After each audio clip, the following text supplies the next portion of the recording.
Hey, we are back day after podcast, live and direct. We've got a good jam-packed show. Cav is running late, but I'm sure he'll be here. Savage is in the building, or should I say hashtag EOTC. Big up, bro.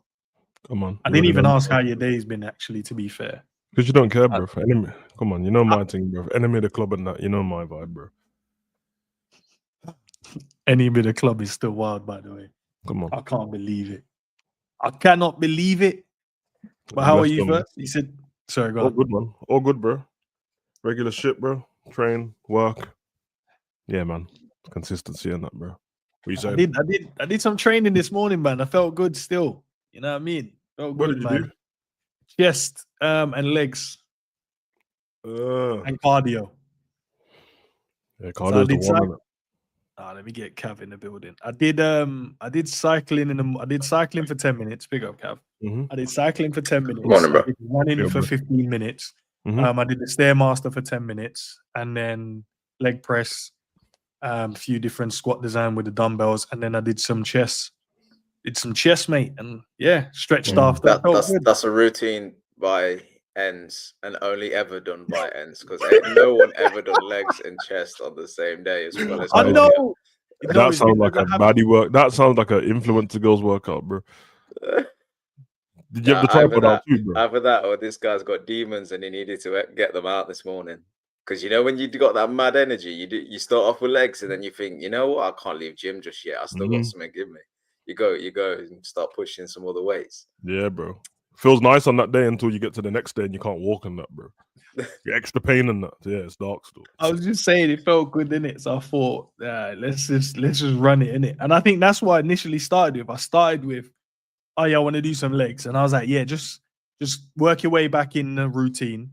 And then yeah, I was like, oh, I got energy. Let's carry on.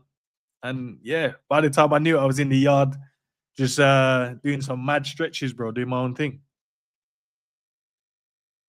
I hear it, man. I like leg press though. Do you it's people avoid legs, don't they? Like men in particular.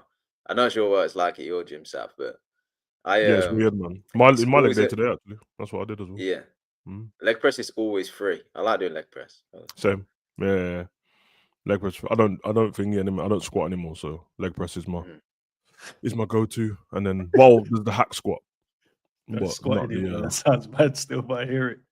As opposed to you still squat. No. I'm the one who sounds mad, but you're the one who's okay, bro. So if you want, that's fine. No, because you're doing exercise where you're dropping it low and that, bro. And I'm the one who's weird, bro. I'm just seated, bro. You're out here backing your ass out and that like Virgil for a squat. So don't start me, bro. Oh shit! Like Virgil, it's crazy. You know Virgil. That's how Virgil defends, isn't it, bro? Yeah, because there's that AI going around of Virgil twerking. Nah, that twerk thing is crazy, by the way. Now I've got a few slides to kind of go through. So I had 2 segments, but I found a third. Obviously, we'll see how it goes. If we'll push for time, then I'll leave the third segment out the way until another day. But I've got few slides, a few things that's just been going on, and then I found this Instagram page which I thought had some interesting videos. I've got 8 of them. I would love to know what you guys think as well, because I watched one and I found it funny, and I was like, okay, let's just clip these 8, bring it to the guys, and see what they kind of think about it. And then I might have the Soulless J, the updated video from one of the last ones I did. And I wanted the update, and I haven't watched it, but I'd love to watch it with you guys. But I'll see how we go for time, and then we'll make a decision around then. The first one I've got was Jamaica bobsleigh team, right?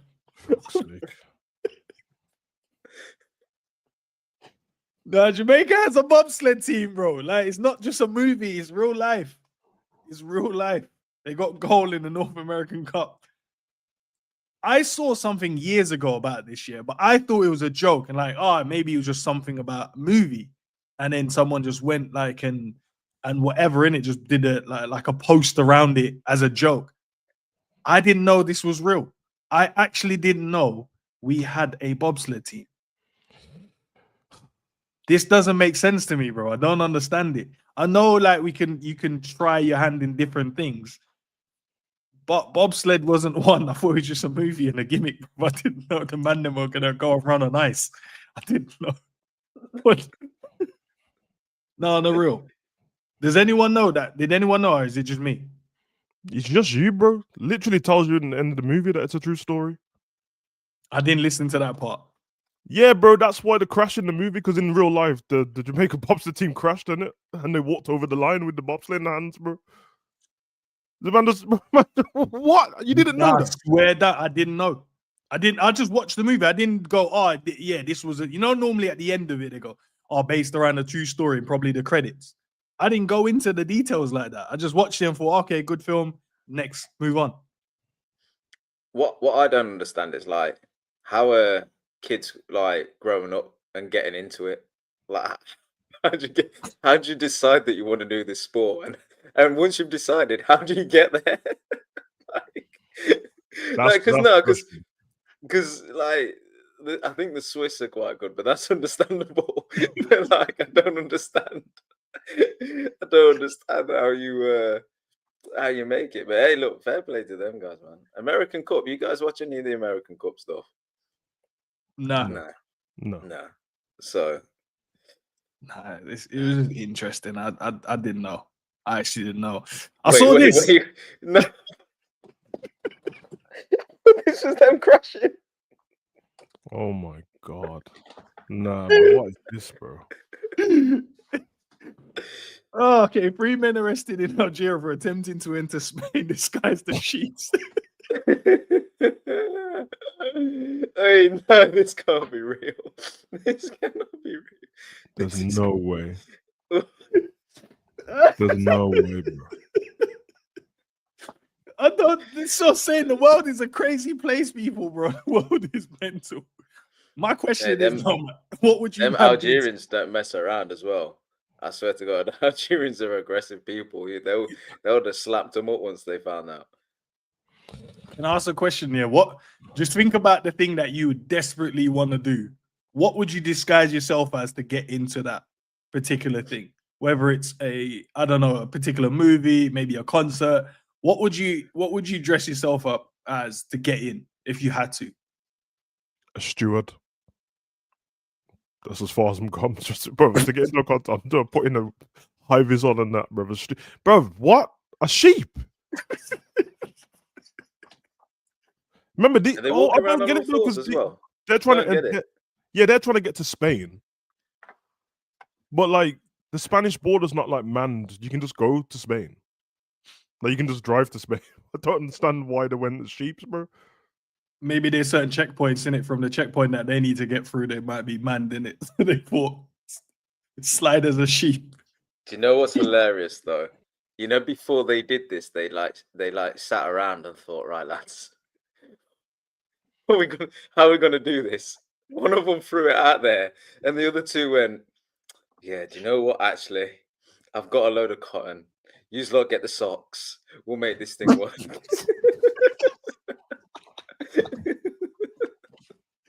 I wish we had a photo of when they got caught in it, like when from a distance. Because were they crawling in it? Are they on all fours? Yeah, bro. Like, would they just mixed in with the other sheep and that, or eating grass? Yeah, bro. Because if you're not mixed in with the other sheep, then that means these lot were just crawling together, bro. Which he must look crazy. Oh, sorry. I was like, nah. Go on, sorry. They're the cleanest sheep as well. Look how white that fur is. That stood out like a sore throat. Oh my god, bro. Oh, fuck's sake, bro. Why a sheep? Is that like? Nah, man. We need to know their life circumstances, man. Because anything that's getting you to dress up as a sheep to get to another country, you must be in like bad circumstances, in it. I don't know what, but because they're just trying to get to Spain. He doesn't say why they're trying to get to Spain. So maybe I shouldn't laugh at them, man. It might be. And I didn't underneath the actual post. I didn't have like normally they give like a description of like why it wasn't none. I was like, oh, so I just have to make stuff up myself then, I guess. No, bro. That's crazy, bro. That's crazy, bro. I can't lie. The wool is white as shit, though. I can't lie. That's probably why they stuck out like a sore thumb. They're like, hold on, why are these three so white compared to the others? Oh, so you're not going to answer your own questions? You asked me what you'd sneak in. What would you like dress up as to sneak in somewhere? I don't know. I was thinking I'd maybe go as like a mascot, but then that's long because you got to do stuff in it. Like you just got to dance around or like engage the crowd and stuff. So then probably wouldn't even want to do that. I don't know how many more things can you dress up at a concert or something. Yeah. Now, if you go into a concert, then you can do steward. You can do steward, security, some kind of staff. You know, like concessions. Yeah, I'd walk around with a load of cables or something. Cables on a lanyard. Just make out I'm like. And just flick the lanyard, just show them that they're not really looking like. Oh yeah. I'm just going to wire. Headphones on with the mic coming round. Yeah. Chance someone just let me through. It has to be something with a high vis because I feel like everyone's trusted when you have a high vis on. It's like, oh, he must be here to do something. Like, there's never like a suspicious reason why that person is here with a high vis on. It could be anywhere. Someone with a high vis, oh, just come back from work. Oh, he's probably here to fix something. And as long as you got a little lanyard on, it's like, okay, he's doing something. I think it's all how you carry yourself, though, isn't it? You do anything with confidence, and people will believe you're meant to be there. 100%. Like 100%. It's all about confidence, bro. You get away with anything with confidence. Anything, bro. They're like, he's too nice. He's too like, showing his personality. He must be used to just being around here anyway. Yeah. But yeah, sheeps. I saw this. Drake is buying his neighbor's house. If anyone complains about the noise, he buys their home. Would you guys ever do something like this? If your neighbor was just chatting shit every day, would you just buy their yard for the sake of it, just to get them out of there? No. This 3 million, it says. Yeah. This is ridiculous, bro. Just to avoid the noise complaints and that. How about I just use the 3 million and buy another house where no one lives next door to me? I don't. What? Because these people like Drake live in a gate. I've seen Drake's other house and that. They live in a gated community, bro. So what noise complaints, bro? It must be noise complaints of people outside my house. And what? Hey, man, I don't know. I don't know. Where I used to live before I moved to this house, it was in a cul-de-sac, and I was at the end house. And part of the reason for moving here is because I actually wanted to see people again. Like, it's a weird thing because like I'd be in my house, right? But like nobody would walk past because there's no reason for people to come down the street, and it was strange. It was weird. So then now being here on an ordinary street, seeing people walk past with like the dogs and stuff, it's nice to see. So I like having neighbors in a weird kind of way. So yeah, I don't think I'd want to isolate myself like that again. So I'm not buying up my neighbors' houses. Oh my God, Cav, you know, I just realized, bro. The whole time we've been speaking, you sold the other house, innit? Yeah. Yeah. Like obviously I know you did, but I keep forgetting that you moved from there. In my head, I keep thinking you refurbished the same house. So when you just said that, I was like, oh yeah. No, he did. Yeah. Because remember that time when you was No, don't matter. No. Go on. No. Because remember that thing when I can't remember what it was. Was it a delivery or like a passport or something like that? Oh yeah. Remember? Story. Well, you made yourself look like a crackhead, bro. Because I was like, what? Oh, yeah. The hit and run passports are now. Hit and run passport. Yeah. Wait. I had to move house just so people couldn't track me down because they were 6 months. Oh, mad. The Himalayas, man. I did have the video, but I can't. For some stupid reason, I deleted it. I watched the video of him sitting there for about a minute and a half. I don't know. Obviously, was it longer than that? I can only believe what they're saying, right? But he was sitting there in the Himalayas, like, and I'm talking about blistering winds. This brother arm is red as anything, so it must be really cold. what kind of meditation do you have to do to be sitting there in one of the coldest places on the planet and not feel it? Bro, I don't know, man. Locked off all of his senses and that somehow, but this is your kind of thing anyway, Enz. I don't know why you know, but that's what I'm wondering. Like, how, like, you can't lie, Enz. That could be you.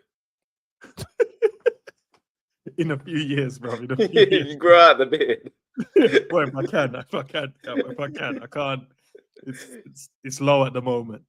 Don't his facial hair and that look like a disguise, bro? It does, innit? Like he's trying to hide from someone. So as I said, Sam, I don't know if it was longer, because it could be just for the 1 minute and then man just get up, throw the blanket on him, like, and whatever. I don't know. There's a camera crew behind him. Just that's what I was gonna say. The real question is the camera crew's freezing as well, if that's the case. But I don't know, bro. Back in the day, you would have said that these kind of things are lies and that. But I've seen enough stuff now that there's people around the world that can do some strange shit, bro. Some, you know what I mean, meditate and just lock off their senses and that. You got Donnies in like Alaska, bro, like diving into the ice lake and coming out the other side, bro. I don't know, man. Different breed of guy. I've seen a guy do the pickaxe stuff and done a circle and jumped into an ice lake. I saw him. Yeah. I saw like, one of them got stuck under there for a bit and then he was panicking. Do you see it? And he panicked. Yeah. Also, you got to ask yourself, why? Like, why are we doing this? Exactly. Like, what are we gaining from this? Maybe he wants to be closer to God, bro. It's the Himalayans, isn't it? So yeah, well, what are you gonna say? What are you gonna say, bro? Meditate in the church.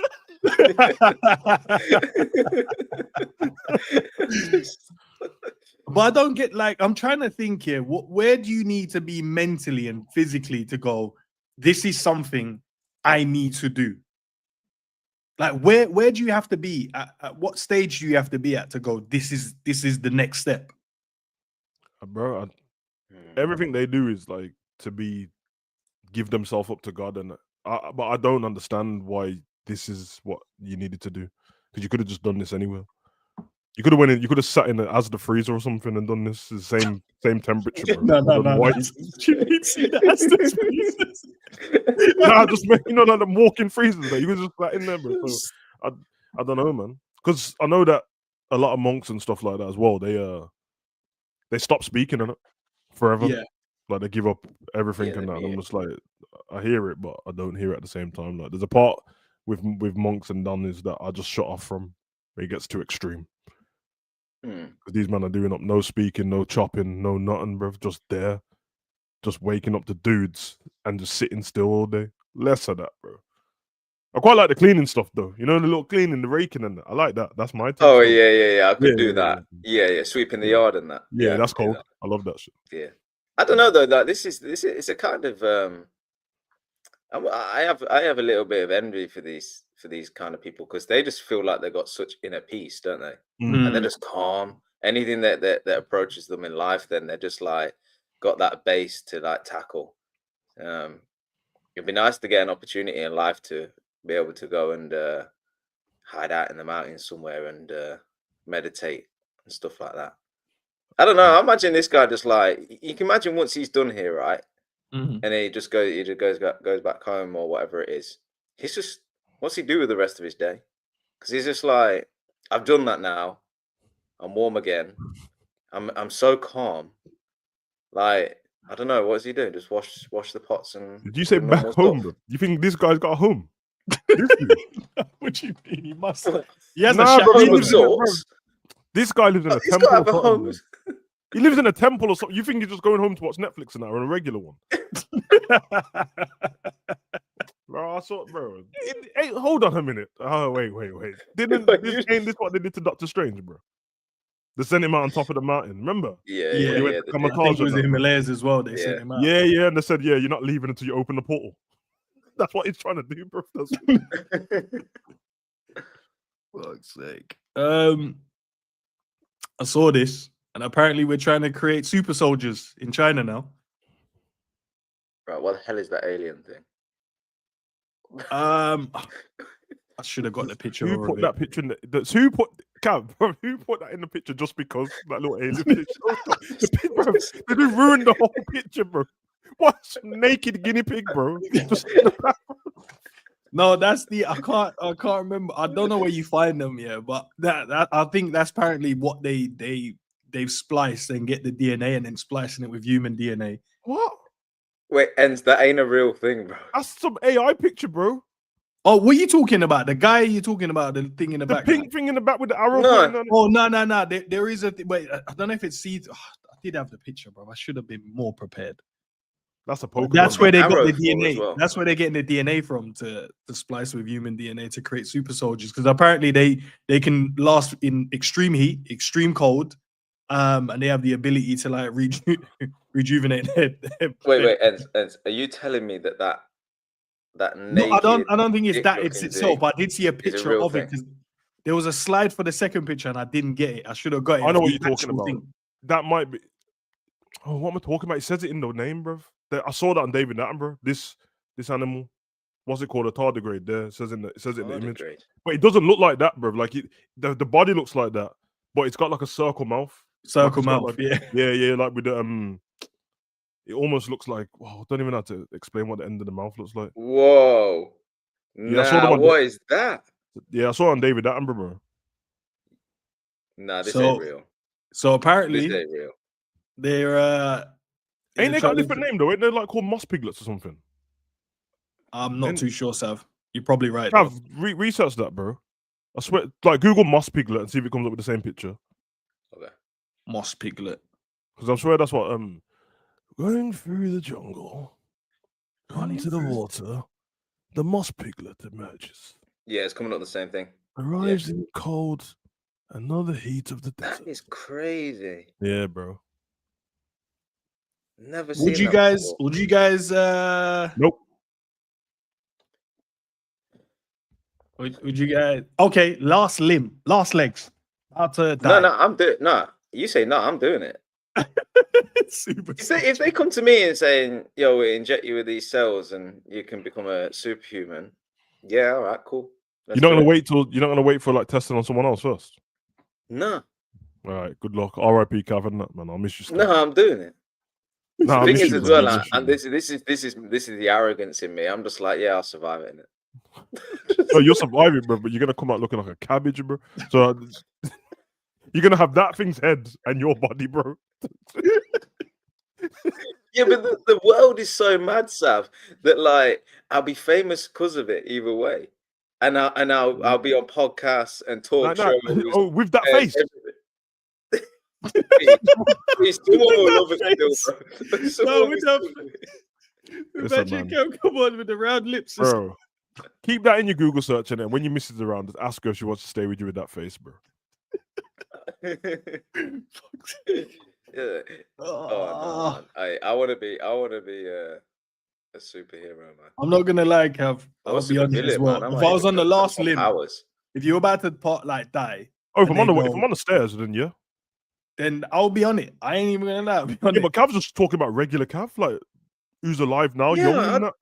I'd do it. It's cool, you're gonna have man. to come with a better. You're gonna have to come with a better animal than that, bro. Man said Cav want to be on that Lorraine interview with a mashup face. The man that thinks it's a broccoli. For a while, isn't it? Was it a newt? Is it a newt that the one that grows back his arms and that? Yeah. I think they've been trying to do that, bro. Grows back all his limbs. Can't die, you know. Well, I wonder. Okay. Well, if that's the case, yeah. If you had the choice of any animal, then what one would you slice your DNA with? Since you want to pick this ugly thing, yeah. No, but remember, extreme heat, extreme cold, like. Yeah, bro, but you still live in England. Have so the what are you talking about to, extreme yeah. heat, bro? Like, no, why are you picking all these things when you live in England? No, but obviously, man, they're going to be sending man out in these extreme places to go and hit certain missions, innit? I don't know. Might send man on. I don't know, Sav. I don't know. That's the key. That's the key part, innit? Like, how much freedom do I get after we've done the thing? Because if I'm just got to work, if I just got to work for you, lot, like, like, then I'm not doing it. Yeah, you're acting like you haven't watched the whole Captain point. America, bro. Like you basically the Winter Soldier, bro. So that's your life. Yeah, no, that's boring. No, I'm trying to. Yeah, just going on missions, killing people. You ain't never see Winter Soldier one girl apart from when he was a regular human, and the rest over 140 years of his life, no girl. I just want the power and the freedom. I don't want to be like abused for it. I take it back. I don't want to do it anymore. I basically don't want to work. I want the powers, but I don't want to work. I hear it. Nah, true on to the bat, bro. Man wants to be Batman and that, bro. Kim Jong is at it again, guys. So he was banned suicide in the nation, and those who attempt and fail will be executed. Ain't that what they want anyway? Yeah, but he's saying you ain't dying on your own terms, bro. If either I kill you, bro, or you staying alive, bro. Nah, this is mental. Imagine this is 100% true as well. You know it is, bro. You know it with him. 100% true, bro. And you know, if you try it and then you're like, oh, my days. You know, when you come to your senses in that moment, like, I made a bad decision in that bad moment, and I've come to my senses. I'm not gonna. He goes, nah, listen, don't worry about that. We'll take care of it. Come in. The propaganda in his nation's been mad for a while, bro. Because they had that thing for a while where you can only have certain haircuts in this country as well, isn't it? Yeah. And I know that his dad was running propaganda. His dad, like over there, they think that his dad invented denim and hamburgers and all that. God, they said they did so. And you know when you can't go against it, bro, just say yes or no. Do you like remember? Obviously, they're separated now. The Korean, South Korea, North Korea, and that. But do you like ever remember that story? And it's on the video might still be on YouTube with the 2002 World Cup when it was Seoul and Beijing, and they.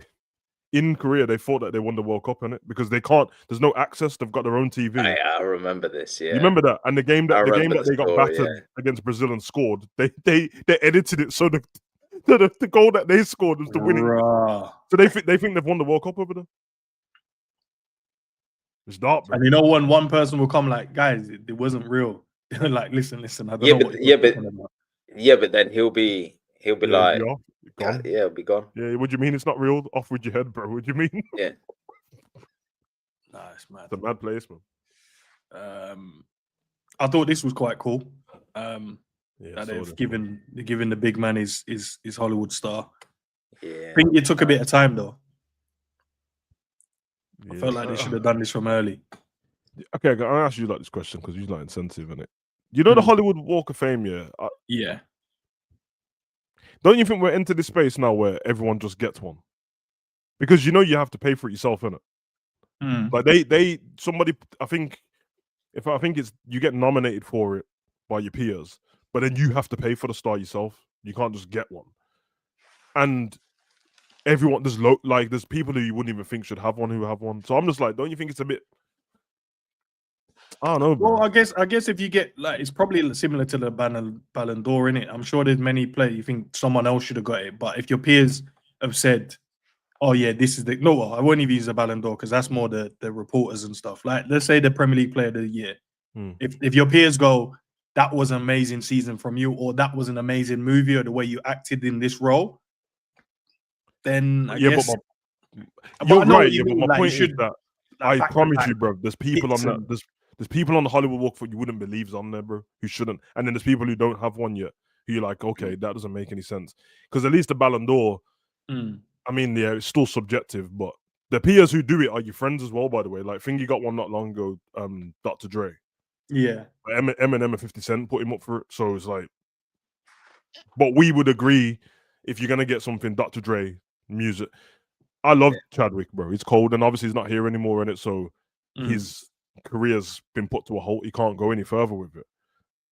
And you'd say without Black Panther, he ain't getting a star, bro. If he's just based on...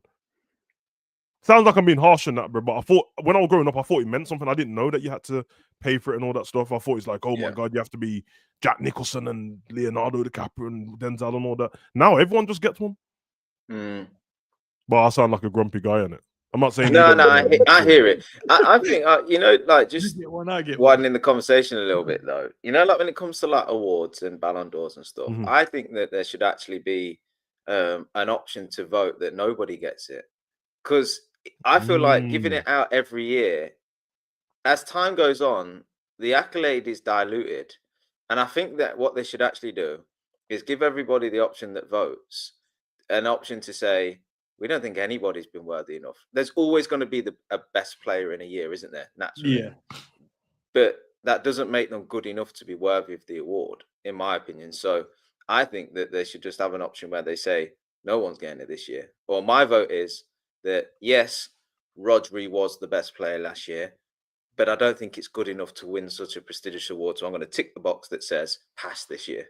And then that way, the players that there might be some years where the players don't get the awards, but when they do get handed the Ballon d'Or or whatever it is, you know that it's like still a prestigious thing to win. Whereas I just feel like as time goes on, you're just seeing all these players like Messi, Ronaldo dominated for years, but then now it's like, Benzema's won one, Rodri's won one. This, the next one's probably going to be like, Lamar or someone like that, and you just think they're reaching a bit, innit? Yeah. And I just think all these awards, like these big awards, like you said, Saf, growing up, you think, Jesus, that's like the biggest honor you can win as a sports star or anything like that. But actually, you have to you get nominated by your friends or whatever, then you have to accept it or decline it. Then you have to schedule to turn up. Then you have to pay for it. I just checked the list of the people that I weren't joking when I said this. Julia Roberts, Leonardo DiCaprio, Brad Pitt, George Clooney, Clint Eastwood, Robert De Niro, Denzel Washington, Angelina Jolie, and George Lucas don't have one.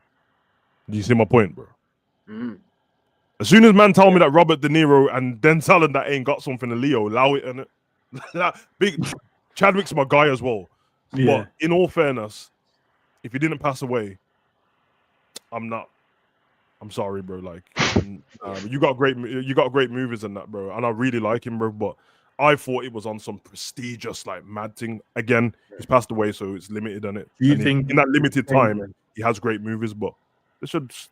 Do you think it's changed then, Sav? Because it used to be, I that's the way I looked at it as well. Once you got one, I was like, yo, that means this guy is him or this lady is her. But now it's just like, yeah, anyone can grab one. I think, well, what we're saying, some people said the same thing. I can't remember if it was, I know Julia Roberts didn't want hers. And I think it might have been Denzel or Leo said they don't see the value in it. And I get it with Leo because he didn't win he didn't win an Oscar until Revenant. Yeah. His whole career, with all these bad boy movies and that, and he didn't get one to the Revenant, bro. So man was in Titanic and just didn't get one. Sorry, you guys know I love Titanic. I know. Always I'm the same still. Titanic. Kate got one. I'm the same as well.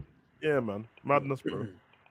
You reckon you'd be haters, yeah, if you're if you're in a big movie and you co-star. I definitely would. I'd be doing streams about it. Because I just watched them. Have you not watched Or Instagram lives or something, man. I'd just be like there with my double chin, like, nah, what's going on? Why has he got one? I watched you watched the movie Whiplash, the drumming movie. Cold. Okay, so I think the movie is cold. I think the movie got Oscar. J.K. Simmons got an Oscar. The camera editor got an Oscar, and the main guy in the movie, Miles Teller, didn't get one. I won that award, bro. What? Yeah, it's not, man. It's not supporting. I saw this one. Thought, why not? Man goes viral after revealing how 5 minutes of anger cost him 20 years of freedom. So it says 5 minutes. 5 minutes cost me 20 years of my life because I made a permanent decision of a temporary emotion, How it played out: 1 minute, felt disrespected. 3 minutes, fight broke out in the club. 1 minute, pulled that machine. He said the result is 20-year sentence. That's a long time. And he must have killed the person then. You get 20 years. Yeah. Yeah, it must have. He says, miss my son's birthday and his first 20 birthdays. Miss my daughter's birthdays from age 2 to 22. 100K legal fees and a lifetime of what ifs. One emotional decision cost me 2 decades away from my family, my freedom, and my life. Those 5 minutes of emotion can change everything. The trade-off is not worth it. Think before you act. Yeah, I mean, it's not true though, is it? Because he took a weapon to a club. That didn't happen in the first 5 minutes. He didn't find it on the floor, did he? He took it with him. So he spawned it. Yeah. Nah, it's mad though. But in general, innit, I think most of the times people get hot-headed and then you get into a fight and then you didn't think, like, either you could lose your life, they could lose their life. And it's like, yo, just because someone stared at you. Yeah. Clubs are crazy But places. hold for on, that as but well, innit? but it's hilarious. Like he's trying to break it down like it's some like, yeah, you don't think about these things. Well, you're just an idiot if you don't think about these things, though. I love how he put emoji as well. Felt disrespected, angry face. Yeah, like, but that's my point. He's talking about like he's like, do you know what I mean, unveiled like this secret to life. Like if you don't think about what you do, then bro, you're finished. Like, that's life. If you don't think about the future, Yeah. you'll be finished in every walk of life. Has he done this from prison? This post? I'm not too sure. It didn't say whether, but Probably I is. It looks like an assume- Insta assume post, it is, man. yeah. Well, I'm gonna just tell you, bro. He got violated the night before as well. He's put this message up, bro. Now someone took his cheeks, bro. That's why he's put that message up, bro. I'm telling you, man. It's either that or someone threatened to take his cheeks, bro. That's why that make you do that still. Yeah, makes you rethink everything else. Yeah. Make you do that still. Make you repent all your sins, bro. It's dark still. Like what's his name? The breakdown of the 5 minutes as well. So 1 minute felt disrespected. Okay, you can be looking at someone feel disrespect for a minute. 3 minute fight is quite a long fight in a club. Long fight, I can't bro. lie, because the bouncers would be there in like 20 seconds, right? And then what was he shooting for a whole minute? Did he like reload and stuff? He must have pulled out RPG if it took a minute to pull out his gun. 3 minute fight broke out. Yeah, I don't know. Well, if he felt disrespected, then a fight broke out. Then he started the fight, bro. That's what happened there. Hey, it's one of them, man. Good message for the youth, man. Young sir, well done, man. Well done. No, but that's just a standard. You know, we're saying good message, but it's just a basic message. Like think about like he's not 10 years old. He's an adult. Let's be honest. No one goes clubbing anymore, so it don't really matter. Yeah, but you know, like anyway, like you're an adult. Like you've made the conscious decision to do what you did. There's no because you would have had repercussions in life. This isn't the first time this happened.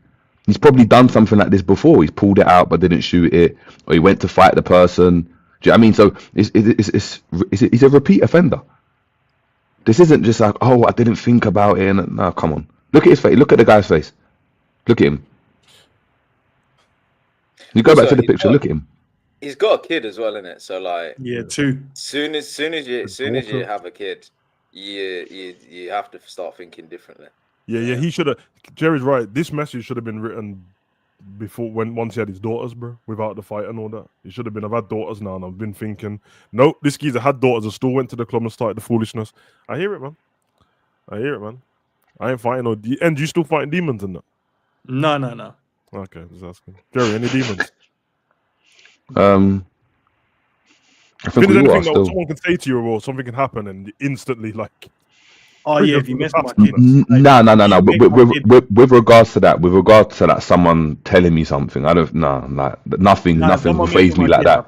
It's more so myself. But no one like there's nothing anyone can say to me that's gonna trigger me in any way. But I could trigger myself. Yeah. But that's down to me. So in that, if I put myself in that situation, that'll be me triggering myself. Like I've got up, I've had a bad day. I've said, F it. Whoever steps on my shoes is gonna get punched today. But I've just gone in there with a conscious choice. It's not 5 minutes of madness. I've gone in there with a reason. Like, yeah, this is what I'm gonna do if this happens. But no one can say anything to me. Like, and what make me get upset and cry or whatever or fight. Like what? It'd have to be something like physical, where it's like, all right, you touch my child, you touch the missus, you banged her. All right, now it's like I have to, innit? I have to do something. That's what I want to do some damage to you, bro. Even then, I don't want to, because you do that, and he's touched your missus, you do some damage to him, but then you go to prison. Like I know someone that's punched someone. They went on a night out, they punched someone. The guy dropped. They walked off. In the morning, bro, the police came to the yard. Yeah, prison for 5 years, bro. He's in a coma for the rest of his life. So it's like, really and truly, especially when you train fighting and that, I don't want to get involved in anything like that. Unless I have to, innit? Like, I have to get involved. Them demons be loud, though. Can't lie. When you walk away, this new thing where you walk away and that, you get 5 minutes down the road, and randomly in your head, you hear, dickhead. Is that, it's me. No, but that's you. That's you. That's you though. That's the thing. You gonna let that happen? You walking away? Okay. Yo, it's harsh, bro. It's the same, but they're the same demons I used to get with women, bro. Like, speak to the girl, but I'm like, nah, bro, I got Mrs. Bro. Speak to the girl. I don't know if I showed you guys this last time or not, so forgive me if I have. But the context of it is he found 132 grand by a cash machine, Cash point in it, yeah, and then gave it back, and gave it to the police. 2 sex guys. Well, yeah, he got rewarded for it. Yeah, he gave it back to the police and got rewarded 500. 500 what? $500 and gift cards. What, $500 or 500,000? No, $500 and gift cards. They didn't add on 400 grand. 500,000, you know. See the 100k you found? We'll give you another 4 on top of that, mate. Make it fine. Just for being a good guy. This is one of them stories, isn't it? When naturally you want to be like, idiot, bro, but he's just been a good person, bro. And he probably felt like a setup, bro, that does that much money outside of a cash point. Like, the cameras are gonna be on me anyway. I hear it though. Would you give it back though? You mind giving it back? Yeah, I'm giving it back because there's no way that you've got that kind of money lying around and it ain't coming back to you somehow. You ain't taking that home and spending it, and it just not. My first reaction is just to take the money. I'm not gonna lie, man. I'm not thinking of the police in that situation. I'm not thinking about that. There's no cameras. All of a sudden, I'm the only one on the street. Let me just take it. No one will know. The truth of the matter is, younger me would have just took the whole thing, bro. I don't even care about the police on it. When they get to me, I was like, I don't know what you're talking about. It wasn't me, my twin, bro. But me now, I probably would take the money. I probably would take the money away from where I am. Think about it, then take some of the money out, and then just take it back. Take the rest of it back. I'm taking something, bro. I'm not, exactly. Yeah, I'm leaving with something, bro. I'm not. I would do that if I was a dirty Finder's fee. Yeah, you know, if I was a police officer, I'd do the same thing, bro. You know, when they raid people, I'm taking something. Wait, stop. Sorry. You go to prison for that if you're a police officer and you decide. Yeah, but obviously you wouldn't know, bro. That's what I'm saying. Like, we raid. You know, they raid drug dealers. They don't know how much the drug dealers have before they get there. So when I go in the other room, I'm stashing some money, and then put this in evidence. I just can't help it, bro. Hustler, bro. But Cav's right, man. You wouldn't just be sitting outside there, innit? It would be. I think it's a game show or something, to be honest. I saw this, and I want to ask you guys. Also, I want to ask everyone in the chat as well. You know, how many press ups do you think you can do here? So he works it out here. It says between ages 20 to 29, 30 to 39, 40 to 49, and 50 plus. On average, how many press ups you should be doing, and obviously if you can do more, it gives you a rating. So how many can you guys rep out in one setting? Press ups. I haven't done more than. I do press ups as part of like my warm up when I go to the gym, but I don't. I probably do 10, and then I do another exercise, 10, another exercise. I don't know, probably 20, 30. Probably couldn't do much more than that, being honest. I've not done it in so long. What about the rest of you guys? I'm just reading the ages. I don't know. I the most I've done is like 65 in a single sitting, but I do 50 a day, like in a single sitting. Yeah, that wham chest. Dude, it's weird. It's all about positioning, though, isn't it? Yeah. Like me, I'm always tricep dominant with mine, so mine's never. That's where I feel the most like the acid in it. Jesus, the lactic acid when it builds up, it's always in my tries for me. It's not my chest. But yeah, I've actually got I remember in COVID, me and my boys done like a challenge, innit? So one of us had to like record an image of us, a video of us doing the most that we could do. As well. And I done 65 that time. I could probably do more now, so. But 50, I just do 50.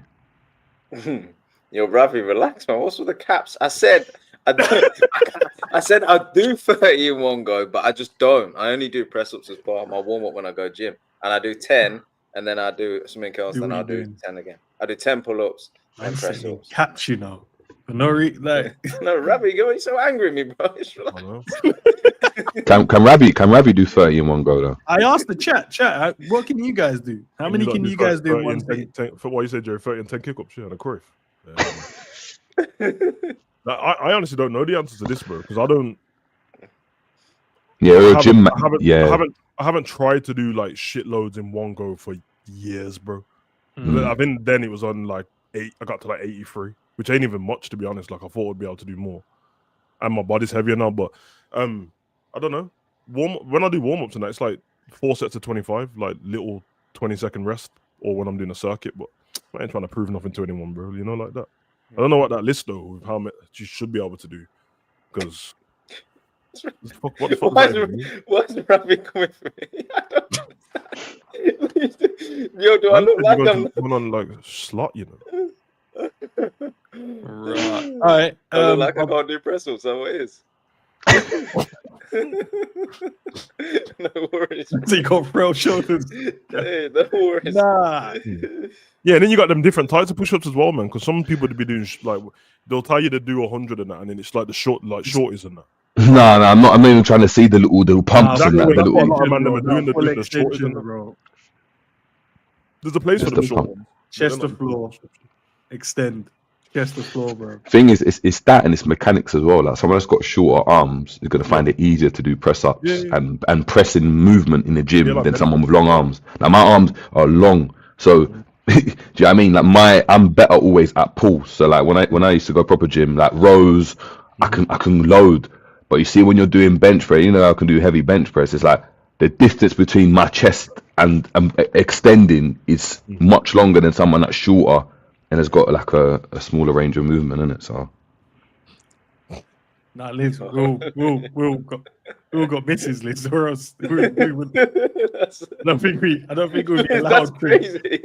No, I'm not gonna lie. If you're paying, I can send you a little 12 images, bro. Hey yo, you keep Jan to December. Jan to December. Conversation separately on you got X, you both got X, so you both can. No, I'm talking about for myself. I'm not speaking on behalf of the panel. But you're talking while all of us are here. We don't want to. Yeah, I said if we're paying, I'm just saying that option's there.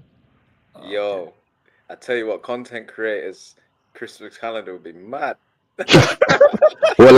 What cow January ends February, March. I hear it, man. You man are trying to see Ram with his titties out. I hear it still. No, I hear it. Little Jeff Hardy gloves and the titties. I hear it still. Yeah, on the ladder and that. What would the hell?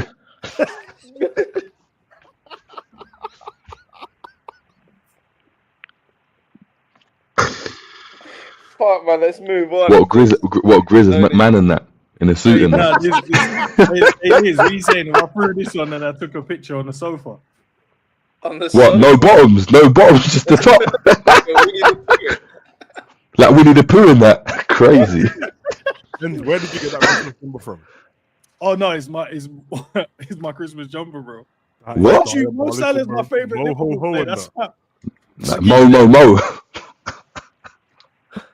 I told you Mo Salah is my favorite player, bro. But these men don't want to listen. Now we're doing a family. So, well, every part of the family are doing a different color. So their group of family or they're gonna wear a different color. Ours for my household is red. So yeah, that's why I got that one. I don't like how it's gone quiet. Why has it gone quiet? No, you've been slating Mo Salah for about 3 years, but now you suddenly got him on the top. I just expect the best from my guy, man, and he's not cutting it. All right, let's get to these videos, man. I think I've got 8 of them. I think they're all about a minute long. Let it run, and then you guys let me know what you think. Let's run with this one first.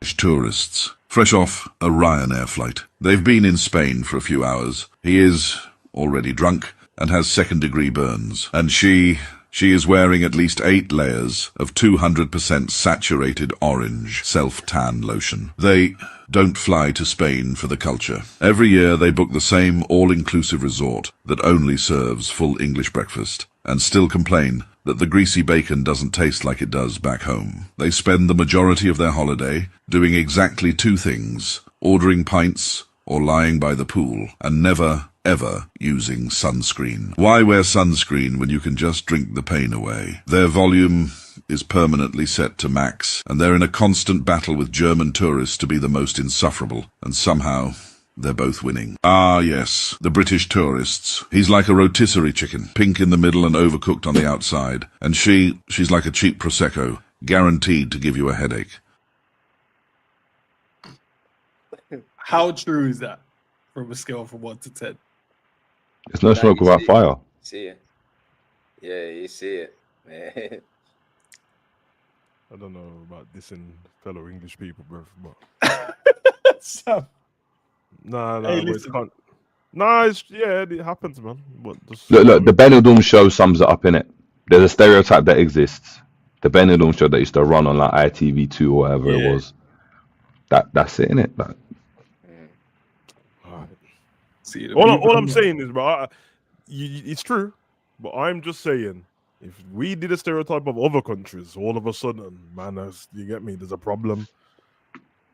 Everyone just savage #reform and that. No, I'm just saying, bro. Like, you get me? This is my country too. It's true though. It is true. They come to Florida too. Yeah. You know what? A lot of the people I sort of deal with at work, obviously I'm in the construction industry, and when I speak to people about when they're going on holiday and stuff, and they say, "Oh yeah, we're going to Tenerife or this and that," and they're just like, "Yeah, well, you want to go to Tenerife? It's sunny and you know the beer's cheap over there." And I'm just like, "Is that what you're looking at for a holiday? Is that your two things? You know?" Or they'll be like, "Yeah, you know, there's a O'Neill's out there. You'll always find an Irish." But I'm like, I'm not interested in that. O'Neill's is crazy.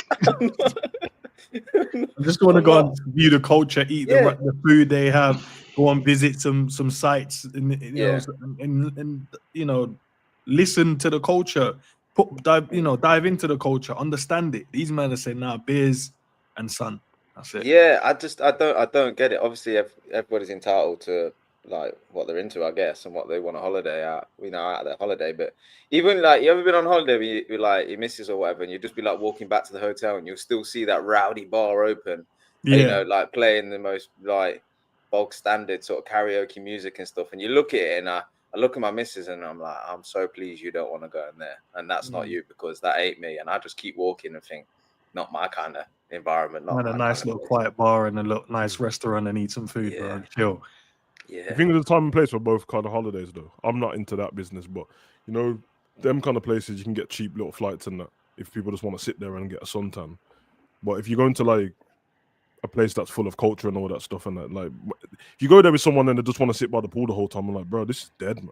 Yeah, it's dead. It used to happen like that on some of the lads' holidays I went on, because there was different ones on it. Some was just let's go to get whatever and that, and obviously I don't even drink like that, but.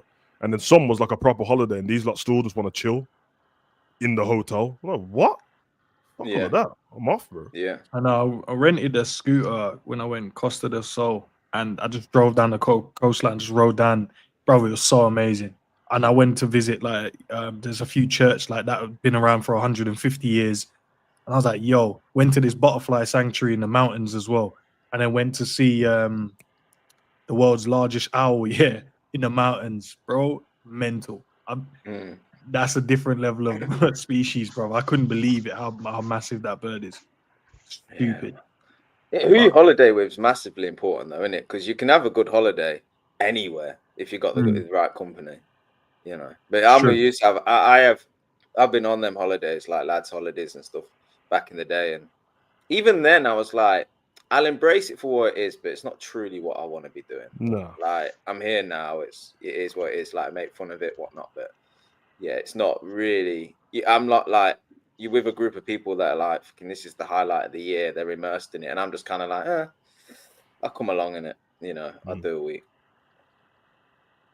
Would you like, like if you've got missus and you've like been together a long time, would you rather just go if she's not interested in certain things? Like, some people like still want to force the holiday in it with their partner. Just go on your own on it. You're not willing to do that. I wouldn't mind going on one. It depends though. I would have to plan what I want to see, or maybe there's like something I want to experience. Yeah. And I'm like, she's definitely not going to be on this. Yeah. Like, you know, when you mentioned the mountain thing, I've mentioned it to you before, Sav, and Cav, you mentioned like it would be cool to go and I'll be like, I know my missus wouldn't want to do that. She wouldn't mind, but I know it's not something she would definitely want to do. Yeah. I would do that myself. I wouldn't mind spending like 10 days and going just to go and see what the culture is like and do that for myself. Yeah, because some people treat a couple like he's fucking stuck to each other, bro. I'm just like, nah, man. If there's experiencing what your partner likes because you want to experience what they like, and then sometimes it's like, nah, I'm actually just not interested in that at all. I'm not going. Yeah. I think that's more of a from my experience, only it's the female thing. Like they want to do everything together, so you end up kind of doing what they want to do, and then when you want to do something, it's more so like, oh no, but I want to do this instead. So I'd always be up for just doing my thing. But I'm someone, if I'm going to another country as well, again it depends, innit? Like if I'm going away and I just know all I want is just a break where I'm doing nothing, right? Then you can go to like a Dubai, you can go to a wherever where you know, look, this obviously I'm still going to do something, but there's nothing really to do there. Majority of the time I'm going to be at the beach. It's all inclusive. The food's amazing. We're here. Do you know what I mean? Cool. But then when I went Colombia as an example, you're not sitting around in Colombia doing nothing. I might never ever return there. Do you know what I mean? So it's a different type of holiday. But I've never been the one that goes out and, oh yeah, let me go. Like I've never been Ibiza or Magaluf, or I've never done one of those. I've always gone to places where I've had to experience something, or I've gone and done the holiday where it's, I'm at the resort and all I've come to do is just chill. Like a couple of times I've been in Jamaica. One of the times I went, I was just in the grill, and that's what I said I'm going to do. I'm going to be in the sea, going to be this, that, trying the foods, but I'm not going all the way to Kingston and then I just wanted to stay where I was in the grill, and that was it. Do you know what I mean? So I hear it, man. It gets like that, man. I used to just want to be wherever the badness is, bro. Like I used to just want to be in the ends in other countries, bro. As long as I had somebody I could go there with, because I wanted to see what it was actually like. Now I'm on a relaxing thing, bro. But yeah, man, it's good to see the sights and that. All right, I've got let's run through these. Paddle player, because tennis was too difficult, squash too sweaty, and badminton is for losers. It's Europe's fastest growing sport, because mediocrity spreads fast. The first rule of Fight Club: don't talk about Fight Club. With paddle there's also one rule: always talk about paddle. It's the perfect sweet spot between being active and sitting on the couch. Who doesn't love a sport where you can hit the ball in any direction you want, and somehow it still counts? It's like golf, but for people with less money. Ah yes, the paddle player. It's not really a sport. It's dressing up as an athlete and just showing up. That's fucked up, man. The athlete part's not true. You have to be athletic to play it, but people who play paddle do always want to talk about paddle, bro. They need to let you know somehow, bro. Like, they'll just slip into any kind of conversation. Like, you'll be trying to squat a fly out your face, and they'll be like, "Yeah, I did that move at paddle still." You know what I mean? You should go. What? They do want to let you know at all points, bro. But it's because they're excited about it, innit? But it's one of them. It's just like squash, really. Yeah. For me, I play paddle, innit? So, but again, the people. I actually play paddle. But again, I don't talk. I don't exactly. But you, man, what's that? But yeah, hit your heart. Your feelings. No, not even hit my heart, because it's like I know exactly what Sav's talking about. As in the types of people. Again, it's very much like golf, innit? It's like the golfers are ones. That's why I get it. It's like the golfers are ones that anytime you speak to them, they always got to talk about golf. Yeah. Always, so if you're having like me when I'm having client meetings, business meetings, or VC meetings, Canary Wharf paddle, like that's the spot. Yeah. So I'm there on a regular. Nice, by the way. Yes. So I'm on a regular. So it's a regular thing. And to be fair, I'm not lie, it's pricey. Like, you're talking like expensive, bro. Like £40 an hour, bro. Yeah, and remember I said this to you about in the power league by mine where they do football. They've opened paddle in some power leagues now as well. And I was like, I said to my son, I should just go and that. I checked the thing. This shit said 58 quid for an hour. Nah, we'll go to the local leisure centre, bruv. Yeah. Paddle guy. So it is a kind of like What's what though? It's not easy. So. No, there's rules to it. You can't just hit it in any direction. Like it's like tennis mixed with squash. So if you've played squash and tennis, that's what it is. But it's enjoyable and that. But again, it's the types of people that are there in it that go on their lunch breaks and stuff like that. Really, really pretentious. Again, if you look at London and where the paddle clubs are, Wandsworth, Battersea, Chelsea, Canary Wharf, you ain't getting a paddle club in Peckham. Do you know what I mean? That's just not going to happen until it gets gentrified a bit more. So, but yeah, man. I actually have a business partner that wants to build 2 paddle courts, and I've been looking into it recently because it's a massively growing sport, isn't it? Yeah. And he reckons if we did it, it'd be quite an expense, but we could probably get our return within like 2.5 years. Yeah, that's quick. Yeah, 2.5 years for 2 courts. Yeah. So imagine how much you're charging for it, though, isn't it? It's a lot, bro. But I don't play it, and I don't really know what like other income you could make off of it, because you might have to hire the rackets and stuff. I'm imagining it's that. So it's hiring the rackets. Yeah. It's hiring the rackets, and you can have merch, and then obviously your foods, and people got little coffee states. You know what I mean? To make it a bit more. All of that. But I think it'd be cool though. I just don't know, Joe. You probably know more. Is it a sport that's here to stay though, or is it a bit? Nah, it's here to stay, bro. It's here to stay. They've started thinking now. There's like what I was just talking about. People talking about it all the time. I was watching the championships on EA Eurosports the other day, the paddleball championships in England. It's actually not as big as where it is everywhere else in Europe, in like Spain. In Europe, and now it's taken in America as well. Like the tournaments are being put on ESPN and stuff now. Like it's there, bro. So I never saw a squash tournament before. I never used to turn on TV and see a squash, but paddleball, and they've got. To be fair, I have seen one in Eurosport. I've seen a squash tournament, but they've got their own like Cristiano Ronaldo and Messi of the sport and that as well already, bro. So yeah, it's a weird one though. It's like I think the sport's there to stay, but whether as many people will be doing it in 5-10 years is a different argument. Like it's a sport, I think that's like there 100%, but it's like, the average Joe now. It's like with the matcha drinks, isn't it? The average one is the matcha still going to be popping off in 10 years? There might be another drink that everyone's talking about. Do you know? And people still drink matcha, but and that's the way I kind of look at paddle. But we'll see in it. We'll see. If they, I think you're right. I think if you want to build it, you'd have to create maybe leagues. Then that gives that. Gives a pathway there. Then okay, cool. There's leagues you can go into. There's money in the game now. There's this, there's that, and then I think that's where you can push it, because everyone's always looking for a new sport, right, to play. Something that you might not be good at football, but hey, give me a racket and we're good to go. Do you know what I mean? So it will do it because that Power League one has a league already. They've got like their leagues there, like just like Power League is every weekend when people join up. They've got the same thing. What will happen is over the years the price will drop, the price will come down but then you'll get more people joining. So, yeah, man, I think people like it, bro. Especially people who were like into sports when they were younger and stopped being active and they don't really want to. I don't really want to go to the gym and all this stuff. I want to get because you'll get fit doing it. Trust me. Like same with squash. So, yeah, man, interesting stuff. Let's go to this one. NZ, she, I mean they or he, him, whatever.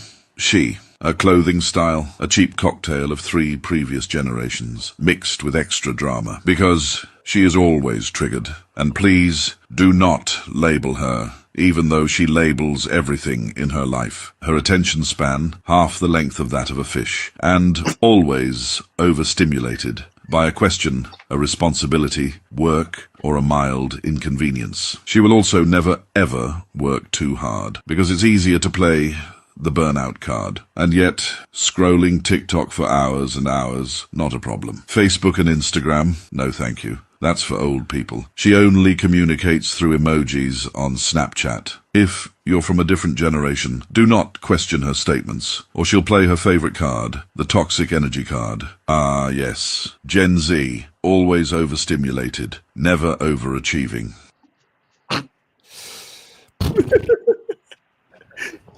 That was deep still. It's always overstimulated, but never overachieving. I don't think there's much I've got to say about that one, to be fair. You guys, No comment, bro. No comment. All right, let's go on to this one then. Travel couple. They quit their jobs to travel the world. Translation: her dad pays for everything, including his linen pants. They only speak in horrible travel quotes. Collect moments, not things. We don't chase money, we chase sunsets. And of course, happiness is a plane ticket away. No. Happiness is being okay with yourself in normal life, not escaping to some island, to live the curated, unrealistic Instagram lifestyle of an influencer who desperately needs validation. Her body always morphed into that unnatural leg-forward, hip-tilted pose. They're always holding hands, not because it's romantic, but because it gets them more likes. They started a joint travel account years ago, and now they're past the point of no return. The relationship is held together by followers, brand deals, and the fear of losing engagement. Ah, yes, the travel couple. Proof that two half-personalities don't make one whole. Bro, why is AI narrator on? Why is he sending for, man? What's wrong with him? Why is he beefing people? Yeah, who's going to be left? He's going for everyone. Ends created this, you know. These are Ends in the thoughts, man. He's just there using the AI generator. He's typing out all the frustrations he's got in the world and just asking us to react on it. I hear you, man. I see it. That has nothing to do with me, bro. I just thought. I came across the page. I just saw. See how it changes. No, I literally saw it. I watched one. I thought this is funny, and I just saved a few of them. And I said, I'll bring it to the guys and see what they think. All right, let's go through these ones then. DJ. There he stands, shirtless, because nothing says musical talent like visible nipples. He's not playing a set, he's playing pretend. Every performance sounds like the Spotify Deep House Mix playlist. He's a simple man. His math is limited to 3, 2, and 1, and his vocabulary, only 2 words. Let's and go. He's always pointing his finger up in the air with so much power. It's less a DJ set and more a PowerPoint. And yet, people still dance to his performance, because it's not about the music. It's about pretending they're having the night of their lives. He doesn't have talent. He has a lot of followers on Instagram, and apparently that's enough to become a talented DJ. When he's not on a stage, he's in the studio posing for photos, while his ghost producer makes the actual tracks. Ah, yes. The DJ, he's like constipation, always building up to a big release and delivering nothing. Yeah, that's a real thing though. Yeah, that's a real thing now, man. A couple of the photo shoots I've done with supposedly DJs and that, it's a playlist. It's not a DJ, bro. And now people have been found out. There's loads of videos of the influencer girls doing the DJ set and they're not pressing anything, but they're doing the countdown and that. And they're just doing all that Amapiano dancing and all of that, and they look nice. Yeah, bro. I get it. It's a real thing, man. Because to be a proper DJ, I'm not saying it's like blood, sweat, and tears and that, but I'm saying there is a talent to it, and reading the crowd and doing all that stuff. But these other people have just got playlists, bro. That's what it is. I watch on YouTube just some of like the Korean DJs because I think they're quite good and I think they do it properly as well. But like even those that are like just putting a playlist together or whatnot, hitting play and doing the theatrics behind the decks, like you still got to give them some credit for that though because they're doing it. Yeah. Do you know? What I mean? You don't know when you're in the crowd. Like, you don't care, to be fair. You don't care, man. You really don't care. Like it's copy and paste of what someone else has done. Like you ain't invented that. It's not a creation, but like you if you're getting some success for it because you're pulling in a crowd, and, you know, fair play to you. You know, people in the summer they said that. I don't know if you guys are into like the Afro house scene, but there's a group called Kind of Music. Now, Kind of Music had their obviously festival in the summer. A lot of people said the same thing. Not with regards to obviously, you know, they're making their own music, but the fact that a lot of the people that went there didn't really even enjoy what was going on. They just knew the songs that are popping, and it was more of the FOMO in it. Like we're gonna go there and pretend that we're having a good time and snap that we're having a good time and all of that, because it's the place to be. But that's really it. And obviously, Kind of Music weren't creating no new track on the day. They were just playing the songs that they had in it. So it was just, oh yeah, we're gonna do that, play that song. All right, let's just add the reverb in this bit just to make it a bit different. All right, it stops the transition. That like those are just the basic things. So it is what it is, man. To be fair, That's what you buy. Yeah. That's what people buy into in the first place. I mean, the only people that would have an issue, which I get, is an actual DJ who are trying to get the same gigs and all that. Because that's what happened in life, innit? If you're more skilled at something and someone ain't doing it. But you sort of like, remember when I was doing that YouTube video and I was playing the DJ set? It wasn't my DJ set. I was just playing it online. Exactly. But as long as you got the energy behind it, that's all people care about. And I'm going to be honest, with all that stuff and with the emergence of AI, unfortunately, the end is nigh. The time is over, because the AI is going to be able to DJ better than any DJ. They're going to be able to sing better than any singer. They're able to create, lyrics and all that better than any artist could. So unfortunately, it's a dying. Once you get the AI there, all right, we don't need to go and pay anything like that. They're going to create a track that you've never heard in your life in a split second. That's going to get everyone gassed. That's going to be able to do more than 99.999% of any DJ or artist. So yeah, I think it is what it is. That's just the landscape. All right. Content creator. Do not call her an influencer. She hates that word. She calls it work. We call it filming your hobby. She doesn't live life. She curates it. Every sentence starts with, "You guys have been asking. We all know. Nobody asked." Always catches herself in the moment after spending 20 minutes finding the perfect angle. And yet, she dares to call herself authentic. She's literally obsessed with absolutely nothing that matters. Always wearing that tiny clipped microphone because she believes her nonsense deserves quality audio. The audacity. There she stands, just finished filming yet another daily morning routine video. It's 2 in the afternoon. The rest of the world's been up for 8 hours, keeping the world running with useful jobs. But hey, don't you dare say it's not hard work, because creating content is exhausting you guys. Ah, yes, the content creator. She's like a condom, looks useful, feels disappointing. The irony in him talking about influencers and content creators while he's creating content is quite funny. Yeah. Yeah. Listen, there's truth to what he said, but also like it's supply and demand, isn't it? It doesn't matter how much you get pissed off with them people. There's a reason why there's so many people watching. They get ready with me and all that stuff. I think it ends up being a hating thing after a bit, doesn't it? People start hating that you didn't think of it.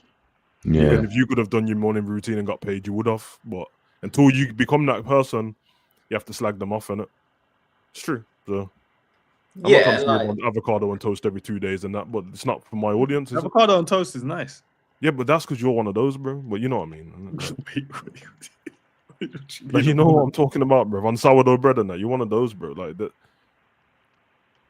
I think there's a place for content creators and these people that do like their daily vlogs and stuff like that, because there are, there's people that find that entertaining and watch it. Obviously, that's why more and more people are trying to do it. That's why they make good money off of it. But the only thing I say on that is, I find this a lot because I'm trying to recruit staff into our businesses at the minute, and it's very difficult in my industry to find good people. And I think it's because trying to get younger people into my industry, which is construction, is very difficult because they grow up now not wanting to learn a trade. They grow up wanting to be a YouTuber because they can stay at home. They can do it from their bedroom or whatnot with a bit of investment into a kit. And actually, if you do well, you can make good money, so why wouldn't you choose that? And so I don't mind these content creators and these people in the social media world and stuff, but I also think that we need to find a way of getting people to do all the other stuff that still requires people to do the jobs, I agree with that. But I was saying to somebody the other day on Friday, he's a young guy, wanting to do well in the industry, and I could see that enthusiasm in him. And actually, he stood out from the crowd of people I was interviewing because actually he was somebody that did want to be in the trade and did want to do well, and clearly he's not interested in being like on social media or an influencer, this and that. Just wants to be an electrician, but then a good one. And he stood out from the crowd, and I was having this exact conversation with him. I was like, what you got to do is recognize the landscape you're in, and then realize that actually there's a great opportunity there. Then, with the world full of people wanting to be influencers and all of that, do what they don't want to do and be good at it. Then there's opportunity. And in my world, it's a case of I own electrical contracting. So if you want to be an electrician, you want to be a good one, or a designer, or an estimator, or a project manager, you're now surrounded by people in your age group that want to be social media influencers and stuff. So the pool is smaller. So there's an opportunity for you to do really well in your career and earn good money because you're focusing on something that other people aren't. So I don't mind all these influencers and stuff. I mean, there's time, place, and stuff, but there's other careers as well. There's other things you can do with your life. I'm with you on that, and also I think people think there's way more influencers actually making money and being successful than there actually is. There isn't, bro. It's a perception thing, isn't it? You can make stuff look aesthetically pleasing. You can make your kitchen look all amazing. People are making money. People are making money from it. Like that. But that's the same with. I don't want to get into it, but with the girls on OnlyFans and that, bro, I've got the stats on like how much money people are actually making, and it's not as much as people think, bro. Like the average girl making like 113. It's a vacuum. It's a vacuum at the top. It's just a vacuum at the top. Yeah. But obviously the most popular are the loudest ones, isn't it? They're the loud minority, bro. So it looks like she's done this or he's done this, but really it's not. Getting an ambassador code doesn't mean that you're a sponsored athlete. It means that you got an ambassador code. It's just fine. But people take it as that. So. I know I'm going off a bit of a tangent here though, but like when it comes to like schools and colleges and universities, do you think we're doing enough to sort of combat this wave of people wanting to be social media influencers? No. Because like it feels like, and maybe it's because of the world we're in, but it feels like that's what people of their late teenage years are grown up wanting to be. But the country would collapse, like if everybody was just on. I mean, look. I mean, the thing is, they won't be able to. To Sab's point, like it's like if everyone wanted to be a footballer. Unfortunately, obviously it's not like they're not capped spaces in that regard, but you won't be able to because you'll be sitting there trying to be a content creator and realize, shit, I've got no money. I need to bring something in for my kids because my family's starving. So it gets to a point where you have to, do other things. I think I think this is what Instagram and again I just do this for work, but the social media kind of has done really well is that. It started off, and media started off being, media companies or individuals or entities creating media. Now it's the consumer that is also creating the media. So even look here, you are a consumer of social media that is creating content. So once the consumers start to create the content, it's a self-perpetuating cycle where you are consuming the content, also creating the content, but you probably turn this off and listen to someone else creating content on the content that you're doing, and it enables the media like no one has to put anything into it. That Instagram don't have to create the media; it's just a platform for you, the consumer, to create the media. And I think it will get to a point where everyone in some shape or form will be involved in that cycle. You're either doing both or you're doing one or the other. So everyone has a social media now, don't they? Most teachers are content creators. Like people who are good teachers, but they're on TikTok. Same time. You know what I mean? So it is what it is, man. And also the money is just split between. It used to be one big advertising company were paying to do this. Now it's like, why would I spend all this money on one advertising company when I can half the money and give it to free influencers, and they got more followers? That's all it is. You got more reach. Part of it as well, though, is like I think people are less money driven than they were in the past.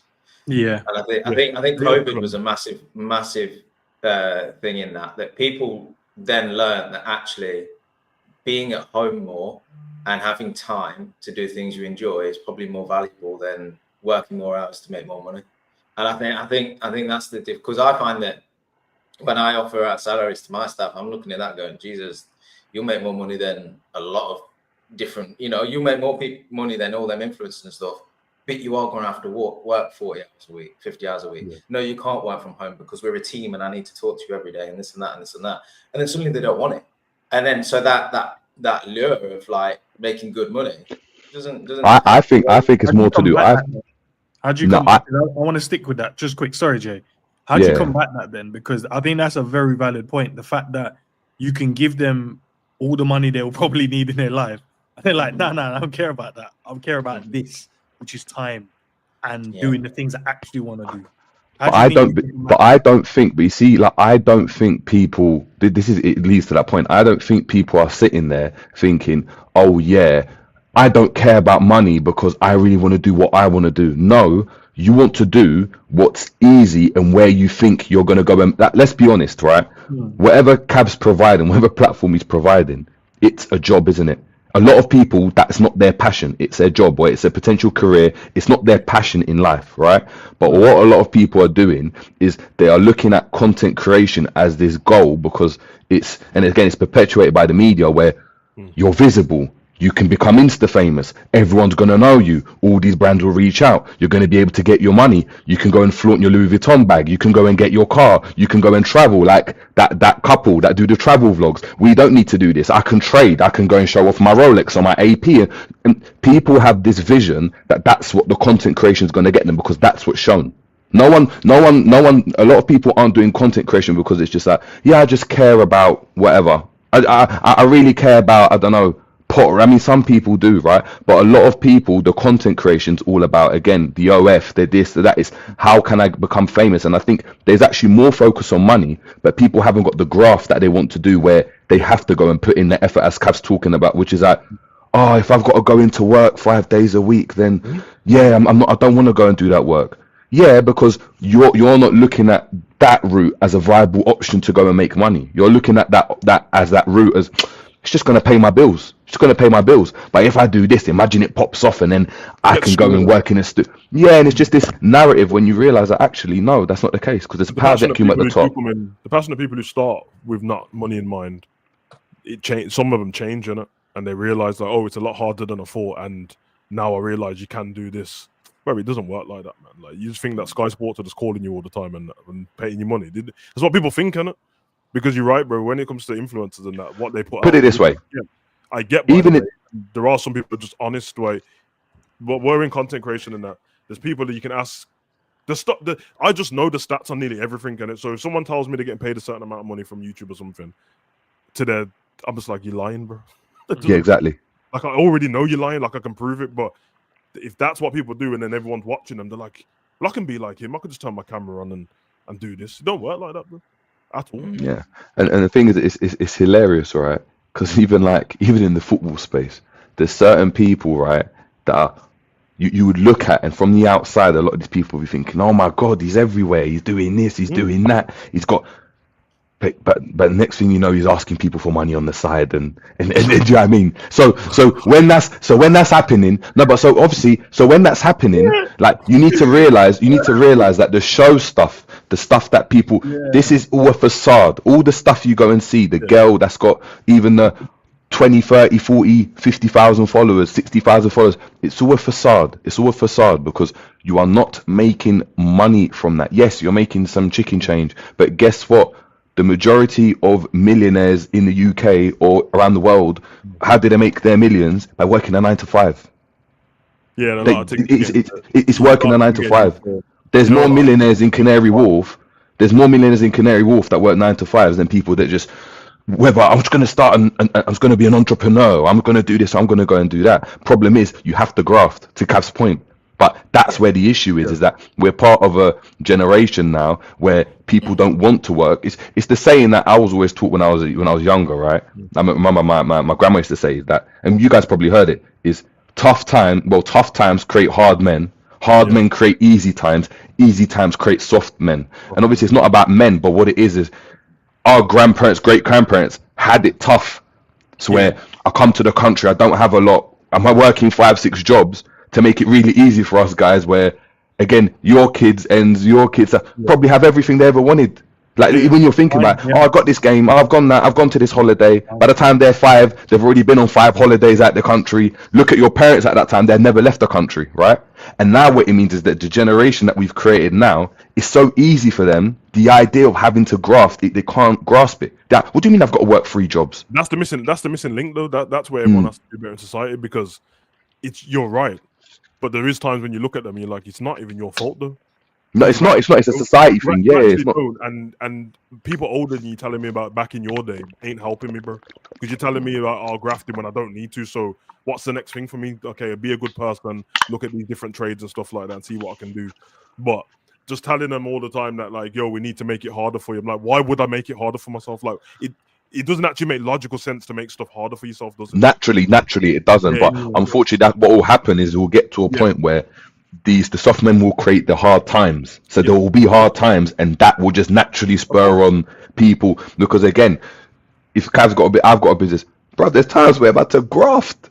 I mean, graft like, yeah. Do you know what I mean? Like, partly I stopped the YouTube. I had to graft. Like, I didn't have time. Do you know what I mean? There's times where the money's not the same. You're having to downside. You're having to do that stuff. But a lot of people don't want to go and do that.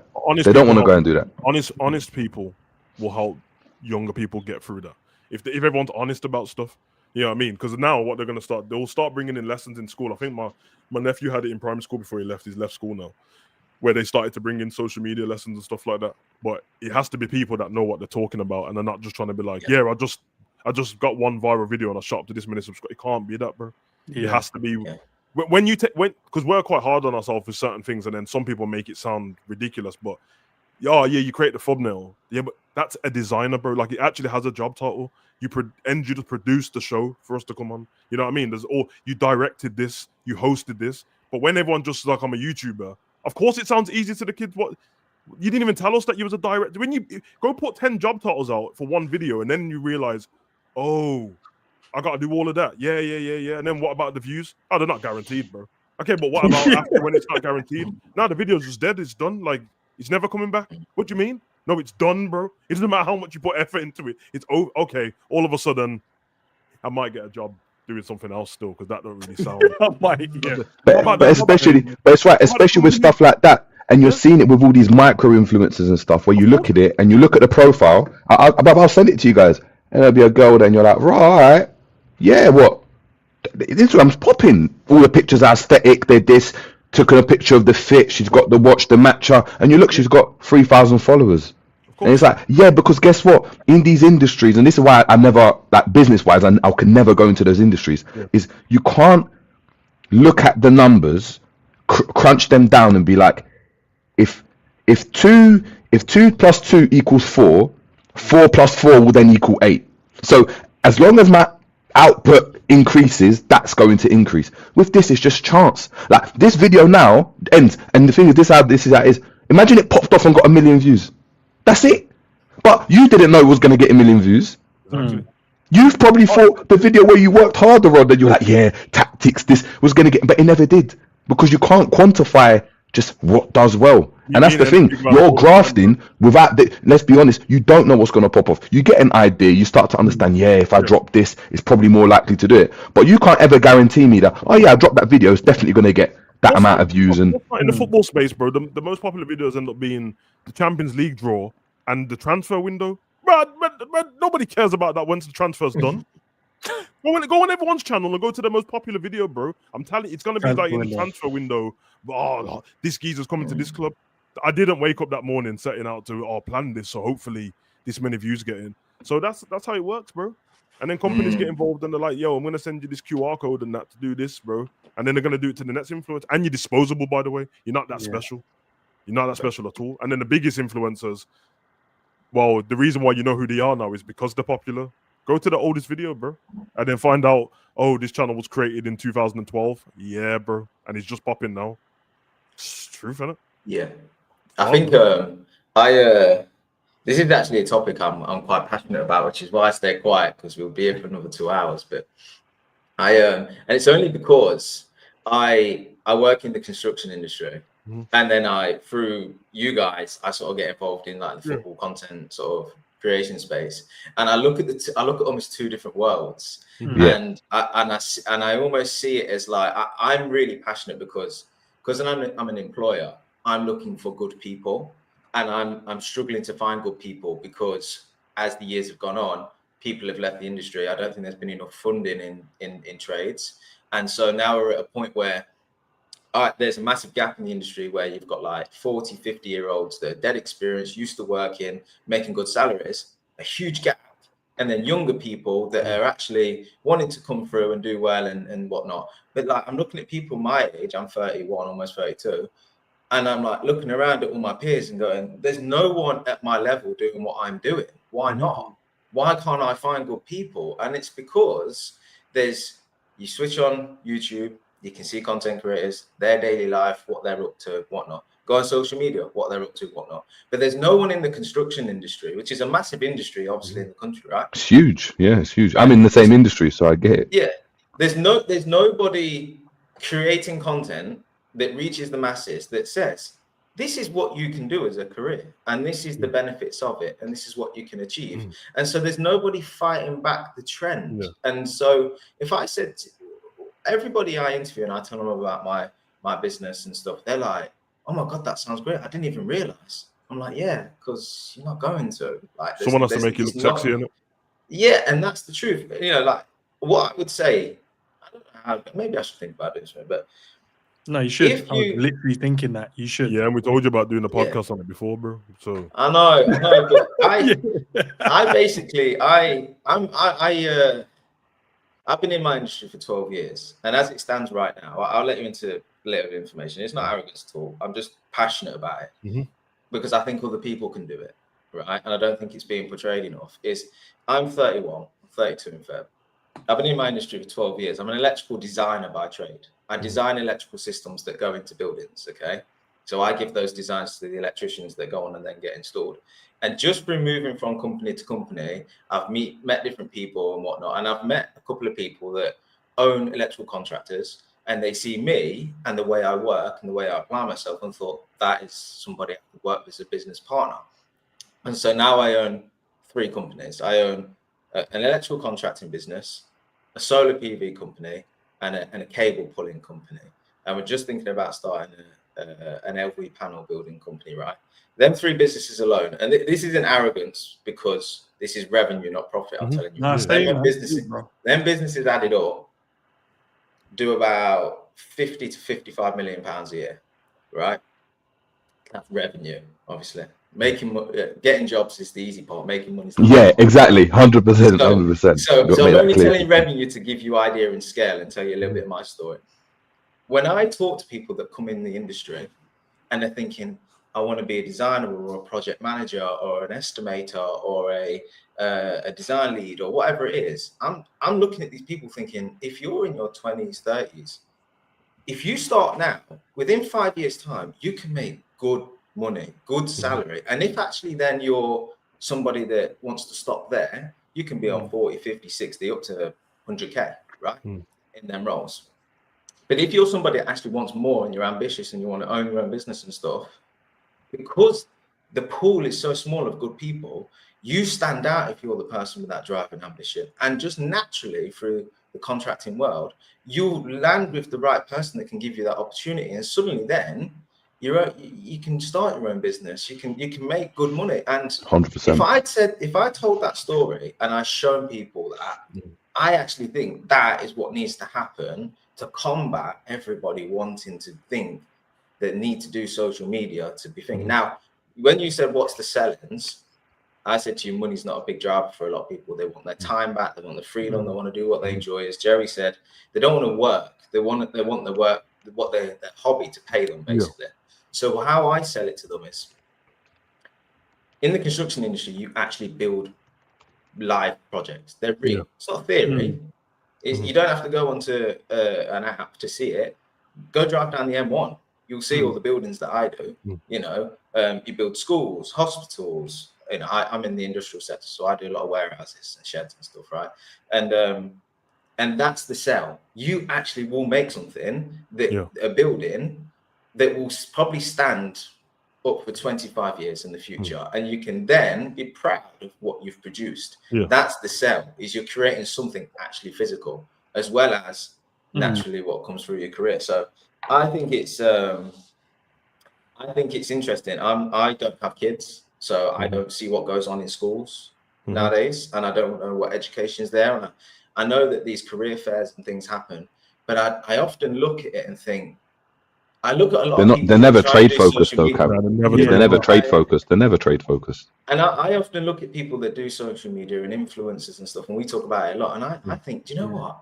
I spoke to all of them and said, if you did this career or this option or this option, it might not be as sexy, but you'll make more money doing it. And actually, you'll make something more feasible. And actually, half of you will probably find that you know what? We only did social media because we didn't really know what else to do. As what But that's exactly it. But that's exactly it, Cav. But that's exactly it. It's not as sexy. People want the sexy. Like even myself. I'm in the construction, but obviously you're more on hand. Do you know what I mean? With working with the builders, I do, but it's more to do with distribution of materials and stuff. But I've got multiple different businesses that are entrepreneurial, but I never wanted to be an entrepreneur. Right, but people look at it, and when I tell them what they, yeah, you've got a business, man. Oh yeah, I want to be like, but that was not the mindset. People are attracted to it because it sounds sexy. It seems sexy. Oh, because you're driving this car, you've got this, and you've got the. It's not. It's not like I go back to it. A lot of people don't want to go and do the jobs, the trades, the working hard, going to uni, becoming a doctor. Why? Because it doesn't feel sexy. What is sexy though is I'm going to be a gin influencer and all the girls are going to be on me, or I'm going to pretend to be an entrepreneur, but I'm going to be wearing all Louis Vuitton and this and that, and I'm going to go to the clubs, and because it seems sexy. The women, it seems sexy for me to be taking pictures and look at me on my thing to go and do Pilates and like there's so much opportunity that's there. But unfortunately, if you're looking for the sexy jobs, the ones that look sexy, 9 times out of 10, they're not going to go and do that. Let's be honest. Everyone needs a plumber. Everyone needs a plumber because guess what? That's how it works. But how many people want to be plumbers? Yeah, that's why a lot of plumbers and people like that have started to film. Electricians, you always need one. It's the foundations of society. If there's no electricity, we're finished. I can't work. You can't stream. You can't charge your phone. The trains don't work. But people don't think like that because it's not sexy. It doesn't sound it great. So unfortunately, I don't know how you combat, and it goes back to like people, whether people want to work. I don't know how you combat, even if you pressing it to people. I don't know how you combat that unless you put people in situations where it's so dire. They're like, I'll do anything to go and make money. Because you go and look at again. Even builders now, right? A lot of tradespeople, and obviously I'm a part of it, so I know the majority of ones, especially in London, that dominate the construction industry now are all ethnic minorities. Why?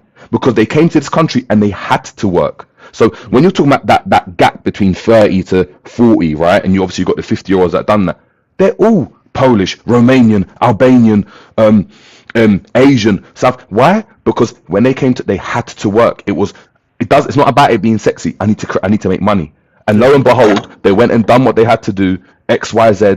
10 years later, they came in 2000, 10 years later, 15 years later, they've got solid companies that are bringing in a lot of money, multiple properties, multiple brick and mortar fixtures where they can look at that and like, yeah, we created that.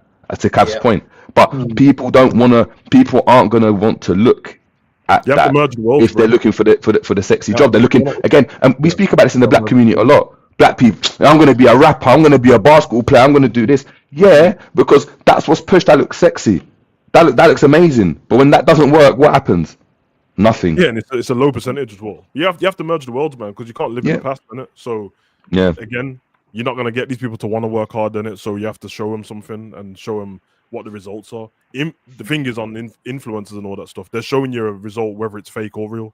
Yeah. But you'll believe it because it's what you see in front of the camera. I know, bro. I'm on both sides of it, man. Like I don't do influencers with my personal training work and that. But when I'm doing my camera work and advertising, it's literally my job to make you look good. It's literally what I do. So when I turn up to places, the girl that I'm filming and that, bro, she's not come out some Mercedes Benz and doing all this, bro. She jumped out Uber, which is fine. And we're like, oh, she's got a little rucksack of her clothes and that. I'm like, yes, we go to this gym, not her gym. The flashy gym. We'll pay for the flashy gym, the aesthetic one, yeah. But the thing is, pure gym. Yeah. That's what you're supposed. That's what advertising is. Yeah. Who advertises stuff to look shit? It didn't make any sense. Yeah. Of course she's gonna do that. But if someone's honest and let her know, okay, you don't really, because I swear to you, bro, this is crazy. They'll pay me to do these adverts and take these pictures and that. And then obviously I'm speaking to them, so I'm like, oh, what's it for? And they'll tell, oh yeah, for my social media. I'm like, oh, is it for like this Gymshark and that? No, it's just for my. What do you mean? It's just for it.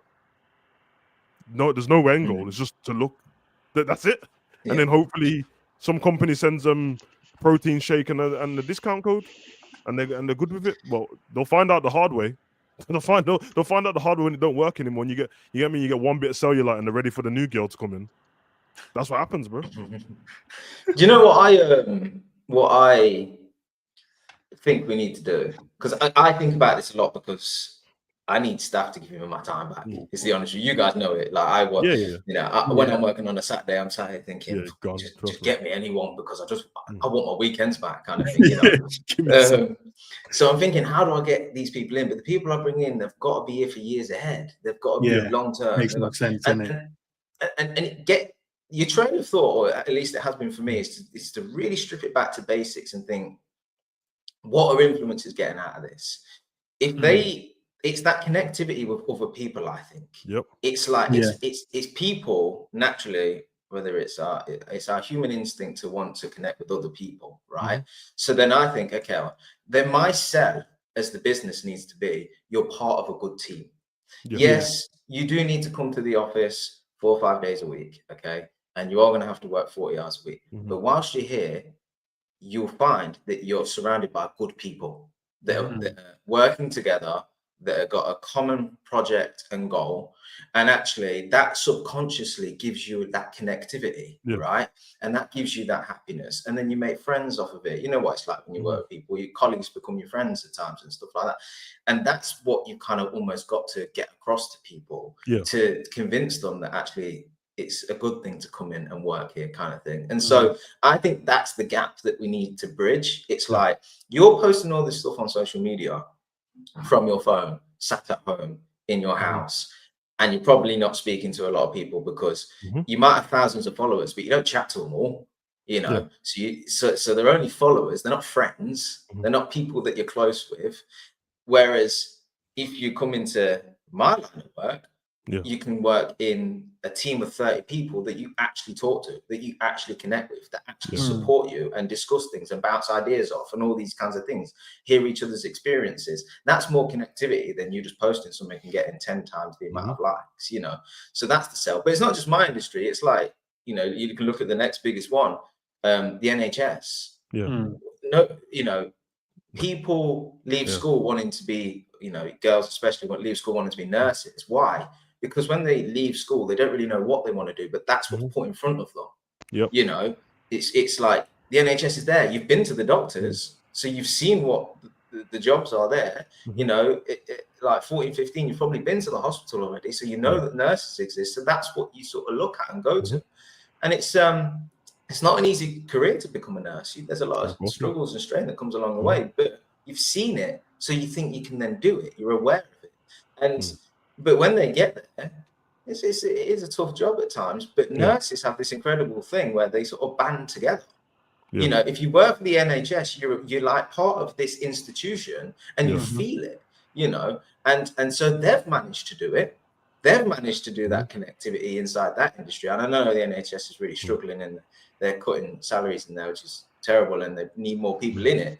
But I actually think that there's other careers, other institutions, other things that people can do where they think to themselves, that's feasible, I'll be happy doing that. And it's not, I need to grow up and be a social media bloody influencer, you know.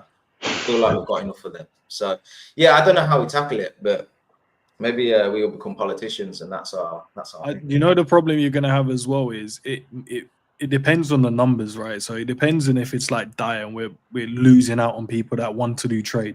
Clearly there is enough in the world because it's still running, and we still got power and we still got good drinking water, right? So clearly we've got enough. The problem is, how far down the line does that not be enough? Or when is that cutoff line? Has anyone like ran the numbers and go, right, it will happen. It will happen. 20 to 30 years, 50 years, 100 years. When will it be like, oh shit, no one's doing trades? Like everyone's like, I think there always will be, because I think what we're seeing is, and we saw this obviously with the obviously the privatization of obviously stuff in the UK, and even just what's going on with China now, is you're just going to look to the cheapest place to get it. And unfortunately those countries are in positions where, again, it's hard times for a lot of people, so they're willing to go and do the work. So you go and look at, you know, the Polish builders that came in the 2000s, the Eastern Europeans. It's going to be Asians. You go to Dubai, and it's the South Asians that are going to Dubai to, do you know what I mean, die at 50-degree heat because they're building skyscrapers and they're just falling off the floor, but no one speaks about it and all that type of stuff because they're in a situation where they have to go and do it. And all that's going to happen is countries like the UK, like the US, will just outsource all these things. Oh, so we need this built. All right, we're going to go to that country to go and get it because in our country we've got this. We haven't got any of that infrastructure. It's like with just the creation of just goods in general, even like coal. Even it's like basic stuff like coal. The UK used to be a massive, do you know what I mean? Yeah. Do you know what I mean? Provider of that. So no, it's all abroad. Yeah. So I guess if the quality of stuff start dipping as well, but even when you said outsourcing, bro, the people in them countries are influencers now as well, bro. Go on TikTok live now, bro. Man's in a cave, bro, trying to sell sugar to me and that, bro. In a cave, bro. Man's in Baghdad and that, bro. Missiles over his head talking about, yo, you want to buy these sweets, bro? It's real talk, bro. It's real talk, man. It's important. Man was in a tent selling everything, bro. We weren't even a You know exactly what I'm talking about as well in the end, bro. Man's in a whole tent, bro, in the Bora Bora mountains and that, bro. Missiles over his head and that, and he's trying to sell me sugar, bro. Talking about, can I have a roseblood? Bro, you got other things to worry about, man. I don't even know where you got the Wi-Fi from in the mountains, bro. Good connectivity as well. So that tapped in. Do you know, just finally, because I chew my missus' ear off about this. You watch Dragon's Den? Yeah. Sometimes, yeah. And people come on, and they're really inspiring. Like they've gone out there, they've tried it, they've grafted and stuff. Like for them people there, I'm like, send all of them my way. Send them my way because scrap what you're doing. That attitude right there. You what? Were you gonna make $1 million? Okay, go do this for the next 3 years. You'll make it. Like them attitudes there. Yeah. But I think the trouble we've got is we've like, it's on TV, and I think, and I could be wrong here, but I think that normal consumers watching that think that they're special. Them people that are on it. No, they do, bro. Because they do. Because my favorite show is The Apprentice, bro, and people think that they're special. The thing is, they're not. And they're not. They're just people that tried. No, but guess what? But I think we've got to be quite honest with it, though. That mentality is special. Because if everyone had that mentality to be like, you know what, I'm going to just put myself out there and do something, they would. And I think, again, they're not special in terms of individuals, but they come with a certain mindset, which means that when you're looking for good people, you're like, it's that mindset. It's not the fact that they're special in anything that they're doing. It's not that the fact that whatever they're presenting, you're looking at it and thinking, wow, that's amazing. It's the fact that they're actually putting themselves out there, that they've took the time and said, I'm going to dedicate this time to going and trying to go and make this work. And in your industry, you're thinking, if I have 7 of those people, boy, we're going to be flying compared to the ragamuffin that I've got. But that is, unfortunately, that's a mindset that isn't there. That's a mindset that a lot of people don't have, because if they did, then you wouldn't have the issue of finding an individual that's, got the ability to think that way. So they are, with regards to that, there isn't a lot of people like that. There isn't a lot of people that go and can be like, you know what?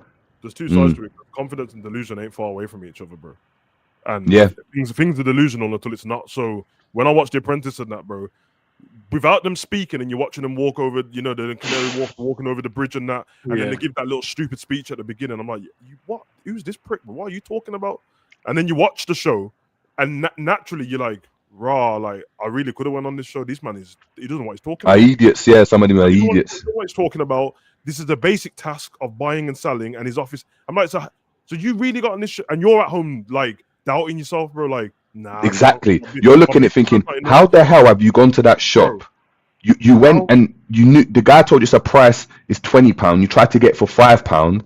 You didn't get it because you wanted to get it for £5. You went to the next shop. Now you got to pay £50. Yeah, and now you're coming back and you've lost the task, and you're like, oh, but. And then they get to the end. They get to the end, and then it's finally the business plan. They go see Claude, and that Claude just yams them up, spits them out like, "Yeah, out of here, brother. Well, I phoned this company, and you don't even own it." And I'm there like, "Yo, I doubted myself this whole time, and before you know it, I've been watching The Apprentice for 20 years, and I still ain't been on it, bro. I still ain't been on it. So then, who am I to even diss these people? At least they went on there, but that's what I'm saying, bro. Some of them are mad confident in what they've got in their business plan, and some of them are delusional, and they're the ones who get torn apart. But it's too late. They're in front of the world now. They've been seen somewhere, and then they are end up being some money. Some of them end up on some end up being a TV host or something. It's not business plan. And that's what happens. That's what happens. And then some of them just go back to their business, and some of them just get more successful. So it's true. The thing is as well with like all you've got to do now is download ChatGPT. put in there what you want to do as a business, right? If you're really starting from scratch, just you ain't even got to type it. Talk into it. Talk into ChatGPT. Go, I want to start a business. I think I want to do this. Can you tell me a strategy how to do it? It'll write it all for you. Like people. The thing is, two things. I don't know if people are inspired enough from an early age to give things a go, and then also it's like people think that you have to be super intelligent and smart to achieve, and actually you don't. You just need to apply yourself. That's it. You know, and with AI now, ChatGPT, Copilot, all these things, applying yourself ain't even like doing 40, 50 hours a week. It's actually just spending an hour every night just on AI, and it'll work it out for you. Like, but you've still got to do the work. That's the thing. The bar for applying yourself though is actually lower than you think. I think that's where the problem is. Even we're giving them actually a lot of grace on it, but this is the mindset of a lot of people now. I see something or I watch something every day, and then I'm like, well, if I watch it every day, I'm interested in this now. But this isn't your dream just because you like it, bro. Like I never used to listen to R&B. Actually, I did. So something. I was about to say I never used to listen to R&B. Want to be an R&B singer, but the stuff that you watch and I don't. There's the stuff that I watch and I don't want to do that. And if I watch F1, I've never wanted to be. Oh, I need to do the Grand Prix. I've never wanted it, bro.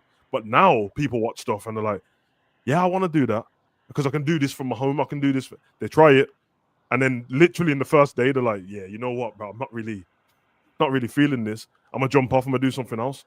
Oh, I like this podcast. I'm gonna do a podcast.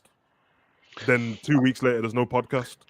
The bar's low, bro. I think they don't even want to sit through a period of not getting paid for a year on certain things. You're not doing anything anyway. And like Hab said, it's only an hour a day, but they don't even want to sit through that. They're like, oh, I thought it was because everything looks easy, bro. Of course it does. I personally think the best way to tackle this kind of like issue that we're speaking about is obviously it's a mindset thing, but people need to do as many things as possible at such a young age. So whether it's you have the opportunity to go and see how a trade works, have the opportunity to see what a doctor does, go into an area that you are decent at after you go and do that. And then once you're there, Cavs a proof of it, Sav's a proof of it. Once you're in that industry, it's okay, where can I find the solution? And that then becomes your passion. I think a lot of people go and have it the other way around where they're like, I'm going to create a business because I want money. And it's like, there's other ways to make money without creating a business. Like there just is. You can just work really hard and get into that industry and you can just go and do that.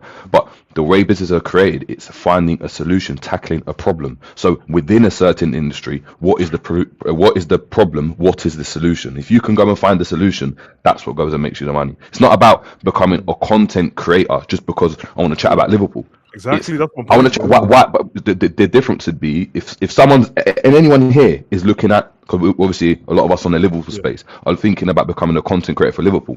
Don't go and come in just thinking I'm just going to make Liverpool content. No, you enjoy Liverpool content, that's great. Go and analyze, and you can use AI as Cav said or whatever, and analyze what are the majority of Liverpool fans talking about. Where do you see a problem in how they're doing something or what they're speaking about, and how can you tackle that problem? You do that, you'll be successful. Simple. Of course, that's why there's so many shit content creators, because everyone shouldn't be one, bro. Simple. I told you guys, I didn't even have a lot of subscribers at the time, but I made the decision when I went in there. I said no one's doing the tactical side of stuff the way I'm doing it. I'm going to do that. Statistics, facts, that's going to be. I had Sky Sports were asking me to take stuff and then taking my it's not that, and that's because you're tackling a problem, because they've looked there's a vacuum here, and then Redmen reach out, and all that stuff is there, and you can see that 2 years later they're all doing that stuff, because why they weren't doing that stuff before. So you need to, bro, but people chase the status as well, bro. Like that's why when it comes to like, I remember when people just wanted to make money. Now people are happy to get the views and no money, or just to be on everyone's show. That's honestly that in the chat, bro. Like I've spoke to these guys, but I'm always trying to help man out. I said to man loads of times, I don't want to clip stuff, bro, and you don't want to be in front of the camera. Clip my stuff and make your own channel of the clips. I don't even want the revenue, bro. I'm just trying to help man out. I'm just trying to help because it's something I wouldn't do. Why would I need the money? It's promoting me. You get paid because you're watching every one of my streams anyway, bro. So why would you not? So all of a sudden, they clips to watch along stuff like just. You're right, bro. Like it's people just. I don't know, man. People are chasing the status thing and that, and the little bit of fame, and everyone knows them. It's weird, bro. Like it's very strange, man. But and listen, and for a lot of people in the chat and stuff, you're getting a lot of gems, like a lot of gems. Like, do you know what I mean? Kaz been in the industry for 18 years. When he went in, I mean, so 12 years. When he went in at 18, 19, whatever age he might have been, he didn't think, yeah, I'm going to be a business owner of 3 businesses. But he went into an industry for whatever reason, got into the industry, and then probably realized, oh, there's an issue there. There's a problem that we can tackle. Oh, look, they're not doing this efficiently. They're not doing this. Maybe, and look what's happened as a result. And that's the mentality you have to have. So if anyone's doing anything that you're doing, don't just jump into it because this is what happened. You jump into it and then it doesn't work out and you're like, and then you lose that motivation. Go in there trying to tackle an issue, but you have to find out what you're good at first. And there's so many things people are good at. You can, do you know what I mean? You might be good at numbers. You might be really good at biology, chemistry, a trade, flipping streaming, content creation. Cool. But then find what is the issue within that market that you can solve that isn't being solved. You go and do that. Yeah, sometimes you need to stay the course as well, man. Sometimes just stay the course, bro. Like people drop off too quick, bro. Cav said 5 years, bro. We're in 2025 year, and COVID was time ago now already. That means all these people that started the business in COVID, all these girls with their trap boxes and the Jammy Dodger biscuits, and bro, they all stopped in it. They all just dropped off. It's like, oh, the world's back. I'm dropping off. I can't be bothered. If they carried on, they would be 5 years in, bro, into their company. Yeah. Good business, Experience by now. Talking about, when I started back in COVID, blah, blah, blah. All these people that started YouTube channel and stuff in COVID, bro, and they don't have it anymore or just don't bother. Like, stay the course, man, if you want to. But some people lie to themselves. It's not really your dream, man. It's just a dream that sounds exciting. You find out very quick who really wants to do it because they'll back away or they'll carry on doing it. So, yeah, man, just stay the course. It's too the current time we're in, like I say, with AI, YouTube and stuff, it's actually so much easier than people think to be successful at something. Like, just to pick on what Jerry said, when I joined the industry, I joined because I didn't know what I wanted to do. And electrics was always sort of circling, I think, because my granddad was in the Navy. He did electrics. And then I knew that it always got told to me, do a trade, because, and then I just picked electrics, I think, because electricians were renowned for making the most money at most. And then I did it and I started off and stuff. But as I tweaked earlier that I was sat in, like, the first company I went to, I sat there was about 100 people there, but only 30 people on my floor. And they were all engineers and they were all older. They was all like 40s, 50s. But like when they needed to find information, they were like getting the books out. And I was thinking, I ain't reading a damn book. I'll go on YouTube. So, but you could look at that in a sense of, well, they are reading the primary source and there's an advantage to that. But then I looked at it and was like, but I'm going to find the information quicker than you. Because you're not going on YouTube. You won't think to go on YouTube. Like this was 12 years ago. Today, I'd go straight to, I can't lie to you. I'd go straight to ChatGPT and then I would check to see if that information is correct by asking my team around me, like, oh, have you got that regs book? Just quickly check if that's correct. We're making decisions in like half the time than what I seen engineers around me do 10 years ago.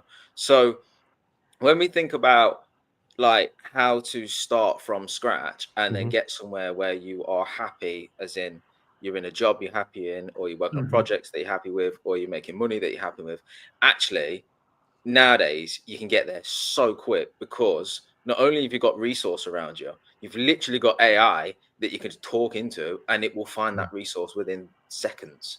So as long as you're somebody, you ain't got to be particularly intelligent, you ain't got to be a quick learner.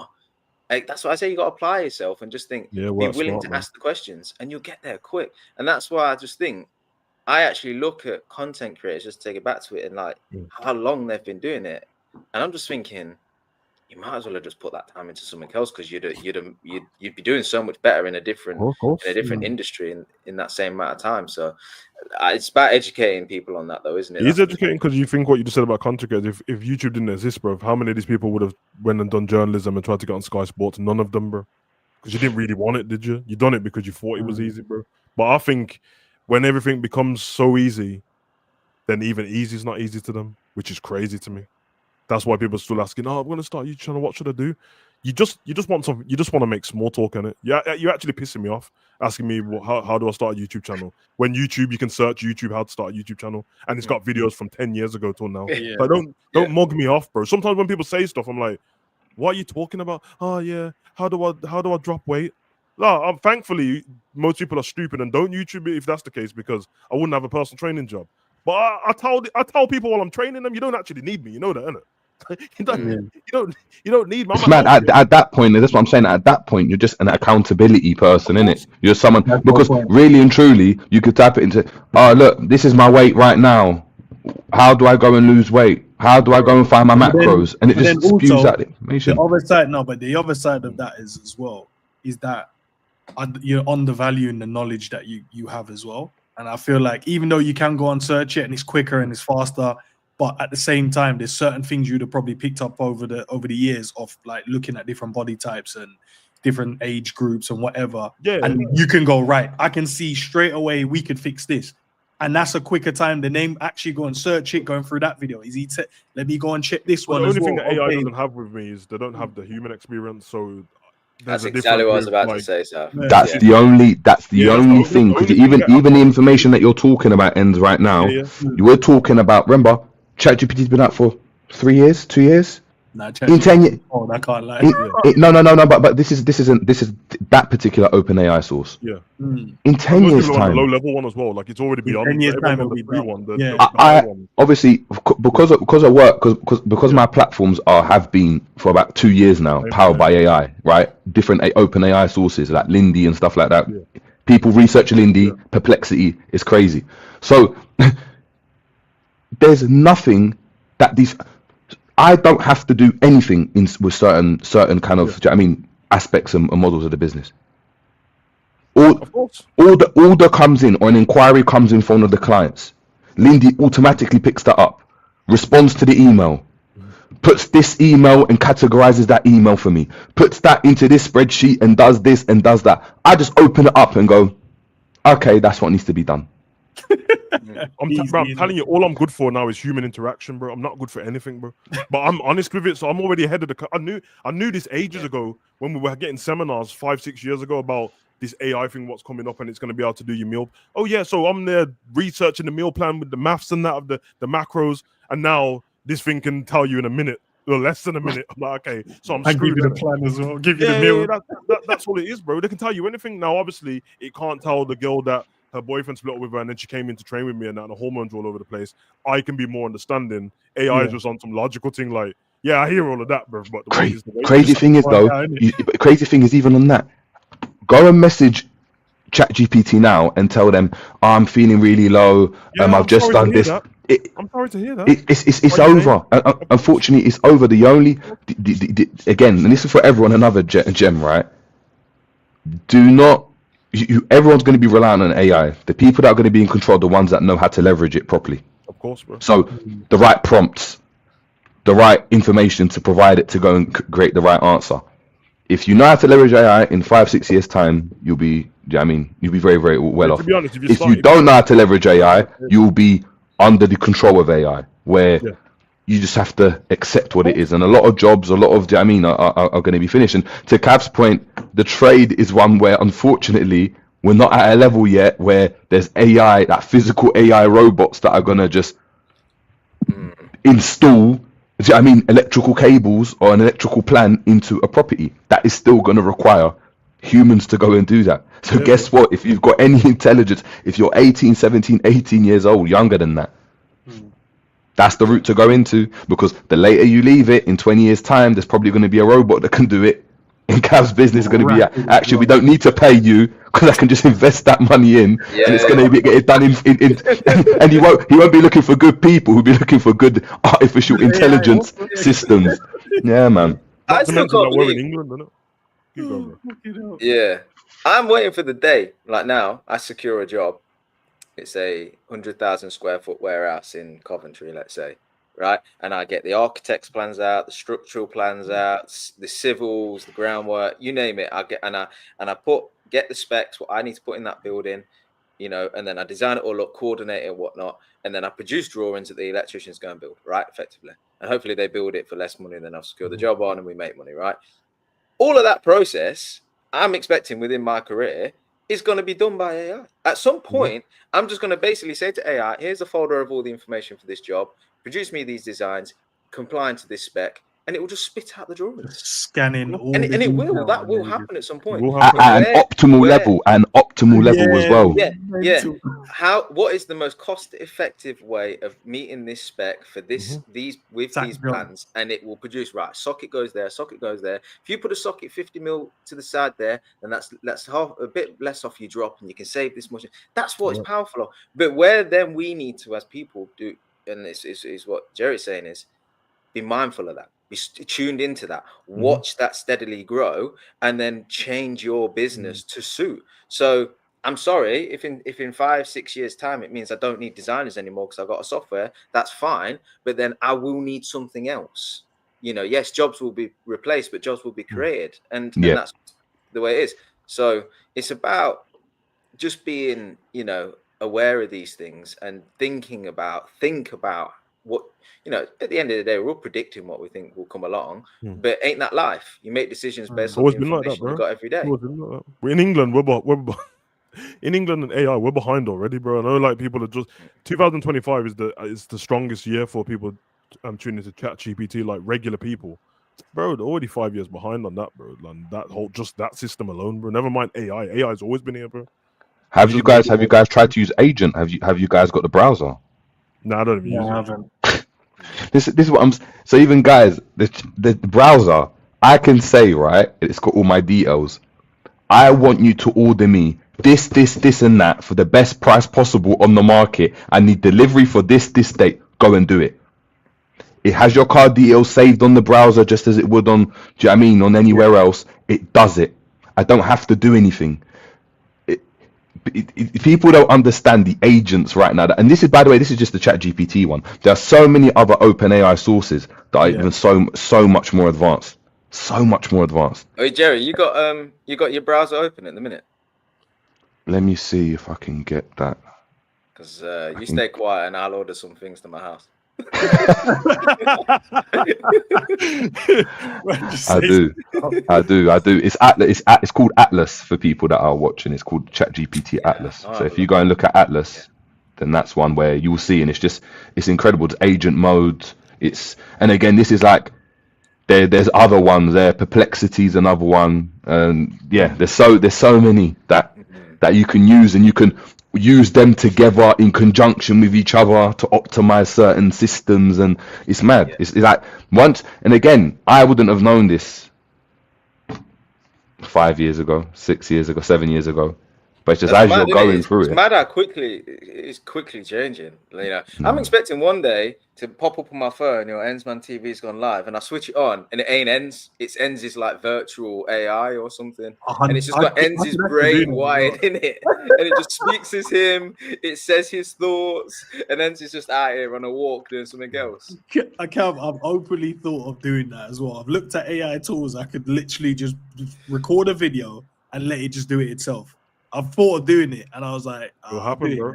It'll happen, man." That company I told you about, Ends, the ones that contacted me, and I sold some of my YouTube rights to them for my voice and that, bro.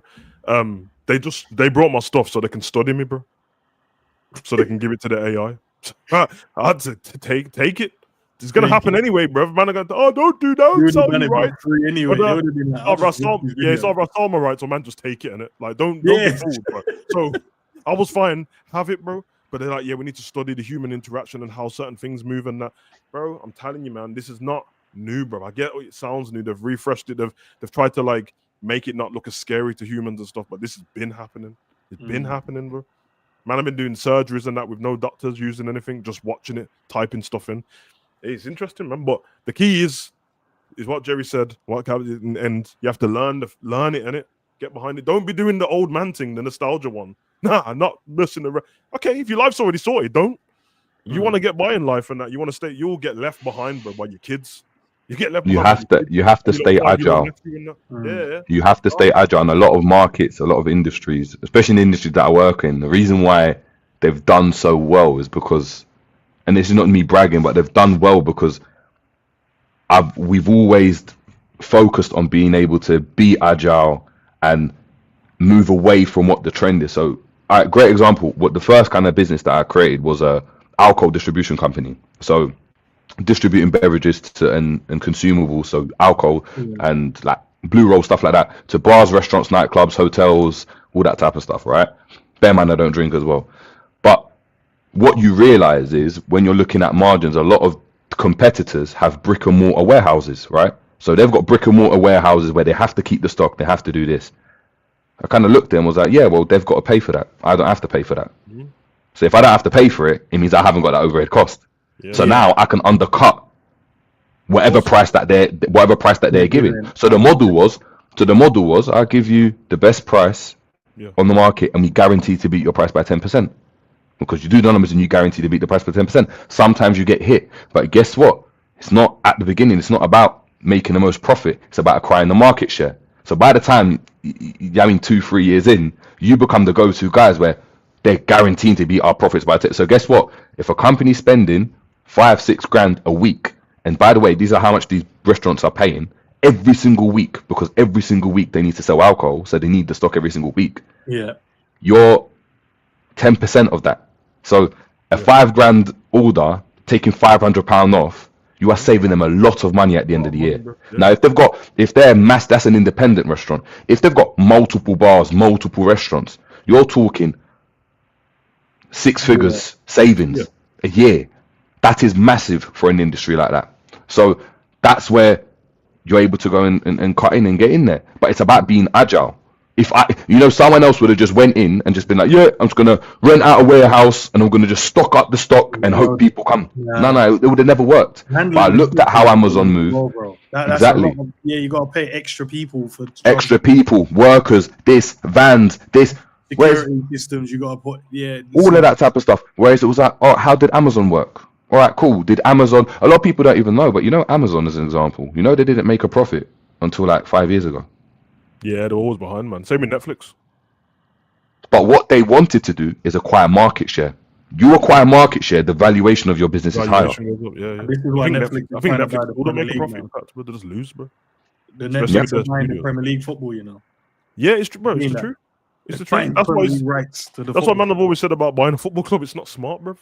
You're trying to make a profit. It's not smart. Those are individuals that just have money and they're just like, why not? Why do you think every time content creators tried to tell me that FSG was stupid, I was like, you call it?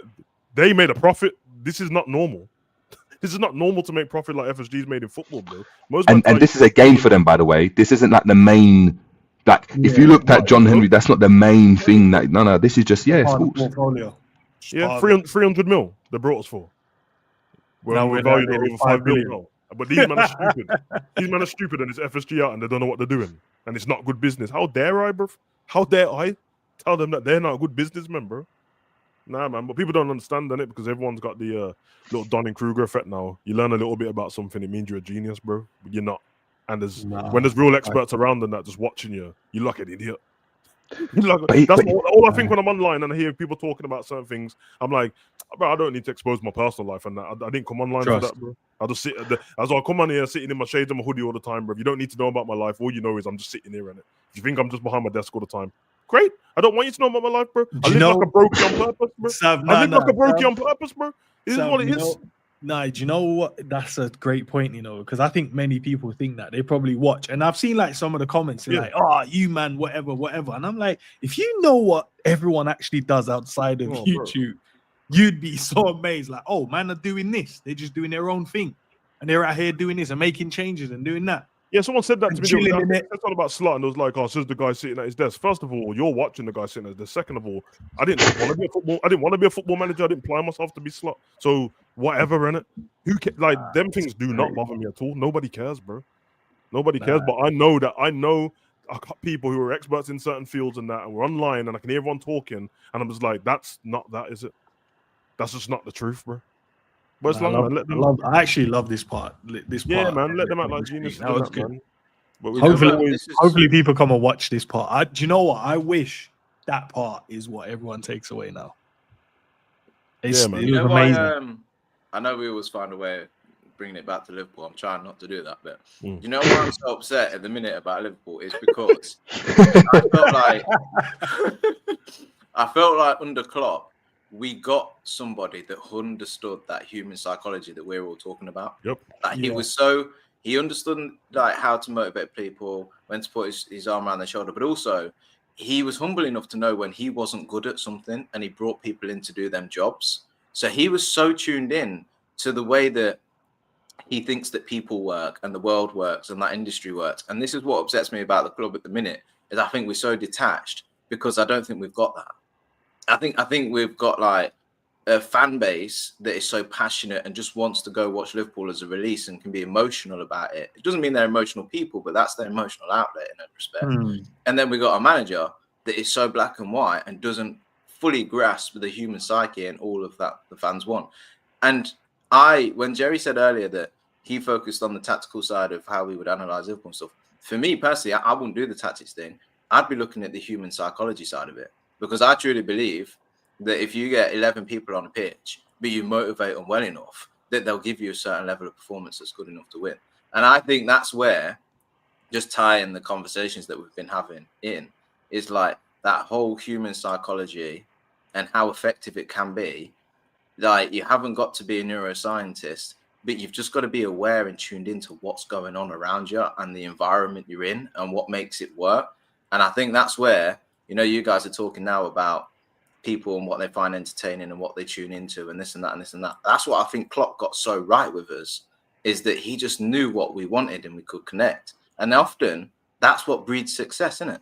That's what breeds success. Like, if you create a certain type of content, understanding what gets you the audience is often, you've got to make then decision. Am I going to tailor towards that? And there's more chance of that being successful. Or am I going to stick to what I naturally like to do, and then whatever the success is, it is, And I think that's always a decision you've got to kind of make as a person, whatever job you're in, but especially a content creator, is how do I want to carry myself? What do I want to think about myself? How do I move forward and be successful whilst staying true to my morals and what naturally I think you should carry yourself, and all them kinds of things. And so, again, not to bring it back to Liverpool and stuff, but all the things we've kind of spoken about a little bit today is kind of why I feel quite frustrated by the club, because I feel like we got it for so long under Klopp. Even though we missed out on titles, we missed out on trophies and lost by a point and lost in finals, this and that. It was always that underlying sense of there was a connection there, because we all understood what we're here for. And now I feel like that's kind of gone, The thing is, it's a weird one with that, innit? Because I agree. I actually agree. I think the human psychology behind, especially in sports, is massive, innit? You can someone else can get a tune out of a player where someone else can't, and I think we're seeing that with some of these players. But in slots, like, do you know what I mean? Like when you look at Benitez and what you got out of the team, he wasn't no motivator, but what he was, though, he was so efficient and so just like, this is what we are doing. He didn't care about anything else. Right, so if Slot's going to be this cold kind of individual that just doesn't really that's fine. But then you got to make the decisions where you're like, rah, you left him on the bench. How could he do that? But it seems like he's doing the emotional thing by keeping Salah playing and playing Gakpo and when they're not playing well.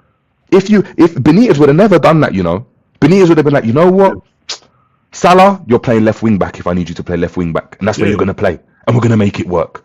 Mixed signals from Slot. But he's not. But he's not doing that. It's like he's cold at one moment, but then he's emotional, but not in the sense of like in the way Klopp is, or like emotional in that way. But it's like he's got an ego, like it gets into his head. Whereas like a Benitez, they didn't have no ego about them.